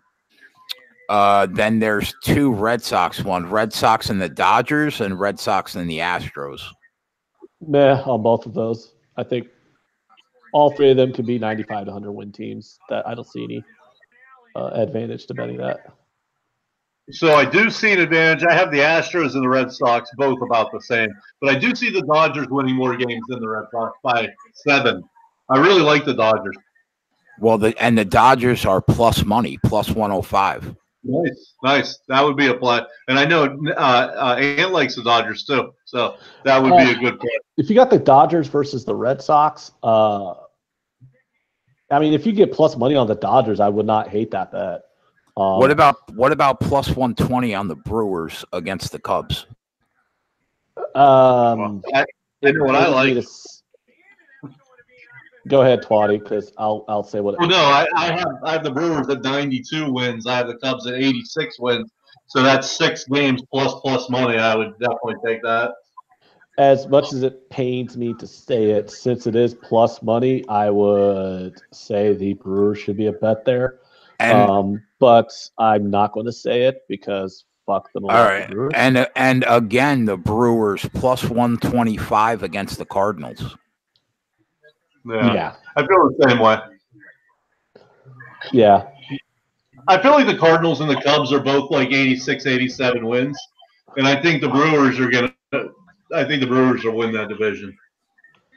Their lineup is so good. I can't even tell you how good their lineup is. Yeah, the thing with the Brewers is, as long as their starters hold down the fort until the 6th inning, the game's over. That's the only question mark, is that their starting pitching has to hold down the fort until that 6th inning. But do they? And the reason I say is, if they go out and they give up 4 runs in 5 innings, and the bullpen shuts the team out the rest of the game, or he gives up 1 run, they're still in the game. So I just think they have to be average, in my opinion. Because the bullpen can go 6, 7, 8, 9, not give up a fucking run. Or maybe one. Yeah. The thing is I just hate the Brewers so much that I don't want to admit that they're going to be that good. Right. But they're going to be a pretty good team. And 18-1 to win the World Series, I don't see that's a decent bet. What about American League and National League winners? Did you guys bet anything on them? Who wins the pennant? Yeah. What numbers do you got? Give me some numbers. I'll tell you what to bet because I don't have those right now. The Dodgers lead the NL at 4-1. That's an easy bet. And the Brewers are 8-1 in the NL. I would not be opposed to who's the other ones because you're going to have some teams from the NL East. Phillies are 5-1, Cubs 7-1, Cardinals 7.5-1, Nationals 7.5-1, Braves 9-1, Mets 10-1. Okay, so here's the problem with the NL East is I like all those teams, but you're talking minimum 2 of them are not going to make the playoffs or not even going to make the playoffs. So the reason why the Dodgers are like the slam dunk bet of all those teams is they're going to make the playoffs. They're like literally the only team in the National League that you go, yeah, they will be in the playoffs. And not only will they be in the playoffs, but they're going to skip the wild card play-in game, and they're going to be right there in the divisional round. So that's a factor you need to think about when you make futures bets. So are the Cubs, are the Cardinals, are the Brewers all good? Yes. Are all those 4 teams in the National League East all good? Yes. But there's only 5 playoff spots, and there's only 3 division winners, and you're talking about half the league right now being good. The only one that's guaranteed to be in the divisional round is the Dodgers, and that's the reason why their price is the best one. All those other prices I would have to pass on because I don't want an 8-1 ticket on the Brewers to win the National League, and the Brewers don't even make the freaking divisional round because they lost the wild card game or something. So, Twatty, did you bet anybody to win the pennant? I didn't, but I'm with Ant. Because I have the Dodgers clearly as the best team in the NL, and then everyone else is jumbled up, like he was saying, between like 88 and 94 wins. So the only slam dunk would be the Dodgers because they're going to make the playoffs. They're either going to get the wild card or they're going to win the division. And I can't see how they don't win the division unless the Rockies surprise everybody. So definitely Dodgers. In the AL, shit, it could be anybody. I mean, in the AL, the Yankees, Red Sox, and Astros are all 3-1, and then Cleveland is 7-1. Right. See, it could be any 4 of those teams. I mean, Cleveland's pitching staff is unbelievable. The Yankees are maybe the best total team in baseball. The Astros have the star power. The Red Sox can still mash. I mean, it could be. I definitely wouldn't do an AL bet because fuck, I don't know who's going to win. The reason why I would say the value on the Yankees isn't big enough, but sprinkling something there with the Indians is worth it, specifically because I don't want to have the Yankees at 2.5-1 to win the AL when I'm not sure if they're going to win their division. And what I mean by that is if the Yankees, the Yankees were probably the second best team in the AL or maybe even the best team in the AL last year, but they had no value because they were so far behind the Red Sox. The Red Sox caught fire. You have to think about that wild card game. That is so important when you're talking about value on futures is that wild card game. You want a team that's guaranteed to skip that wild card game and be in the divisional round. I can tell you right now, I hate bringing it back to my team, but I'm a massive Cubs fan, so I will, is the Cubs tied for the best record in the National League last year with 95 wins. The problem was the team they were tied with for the best record was in their division with the Brewers, so they got caught in a divisional one-off divisional game that they lost, so they had to play in the wild card round. So the team that was tied for the best record in the National League, the Chicago Cubs, didn't even make the divisional round because they lost that wild card game. Right. So when you're betting on futures, you do not want to be betting on teams getting short prices that for example, that the Yankees and the Red Sox are getting, that you're not even going to be guaranteed that they're going to be in the divisional round. If they get where it all comes down to a 1-game playoff where if they don't have their best stuff, they lose. Exactly. So I would absolutely not bet any future on the Red Sox strictly because of that. Because I think the Red Sox I don't think the Red Sox are going to beat the Yankees this year. The Yankees are my World Series pick. I think they are better than the Red Sox. I have the Yankees at 5-1 to win the World Series, but it's also the reason why I'm so happy about my play on the Cleveland Indians is the Cleveland Indians are winning their division. Period. Absolutely, bar none. There is zero chance. Mark my words. This is on YouTube. This is going down here forever. There is zero chance the Indians do not win the NL or the AL Central this year. That means they skip the wild card round, and you have a team at 8-1, 7-1, you said, to win the pennant that's already got a slot into the divisional round. That's right. What I mean by you got to think about that when you're talking about values on futures is you want to avoid the teams that have a chance of getting stuck in the wild card. So I have the Indians to win the World Series at 12-1. It's a value number. I don't think the Indians are the best team in the American League. I don't even think they're one of the top 3 teams in the American League. But with that rotation and then that price I'm getting on them to win the World Series with that rotation, that's very good value to bet on the Indians. All right. Good shit, man. You have anything else to say, Twatty? I'm going to wrap it up. I don't think so. What are we looking at? You're gonna broadcast for the games. I mean, you do every night or no? Yeah, I was thinking about that though. We probably won't do it tomorrow or Tuesday because we're going to be going like full steam ahead like once the tournament starts. And the only thing we're going to be able to live bet tomorrow is the NBA and the NHL. So we will probably take a couple days off like Monday, Tuesday. And then I think Wednesday are the playoff games. And then we're off and running on Thursday till fucking the next 3 weeks, basically. Also, guys, just remember, quick reminder to everybody, the MLB season does actually start Wednesday. So if you want to take any of the season win totals that Twatty and I gave out, you have to get those in tonight or Monday, or at least before the games start on Wednesday. So if you missed anything, just watch the show back. And yeah, that's all I got. Yeah, it was a really good weekend, man.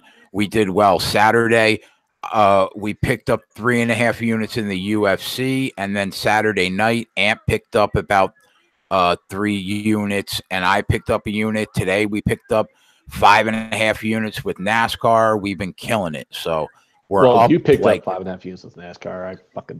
Yeah, I did. So we're up like 57 units, and we're going to take the next couple days off. It's well deserved, and we will be back Wednesday for the playoff games. Probably me, Ant, and Twatty, and we are fucking off and running for the next 3 weeks. So we'll see you in a couple days. That's it, man. Back after this.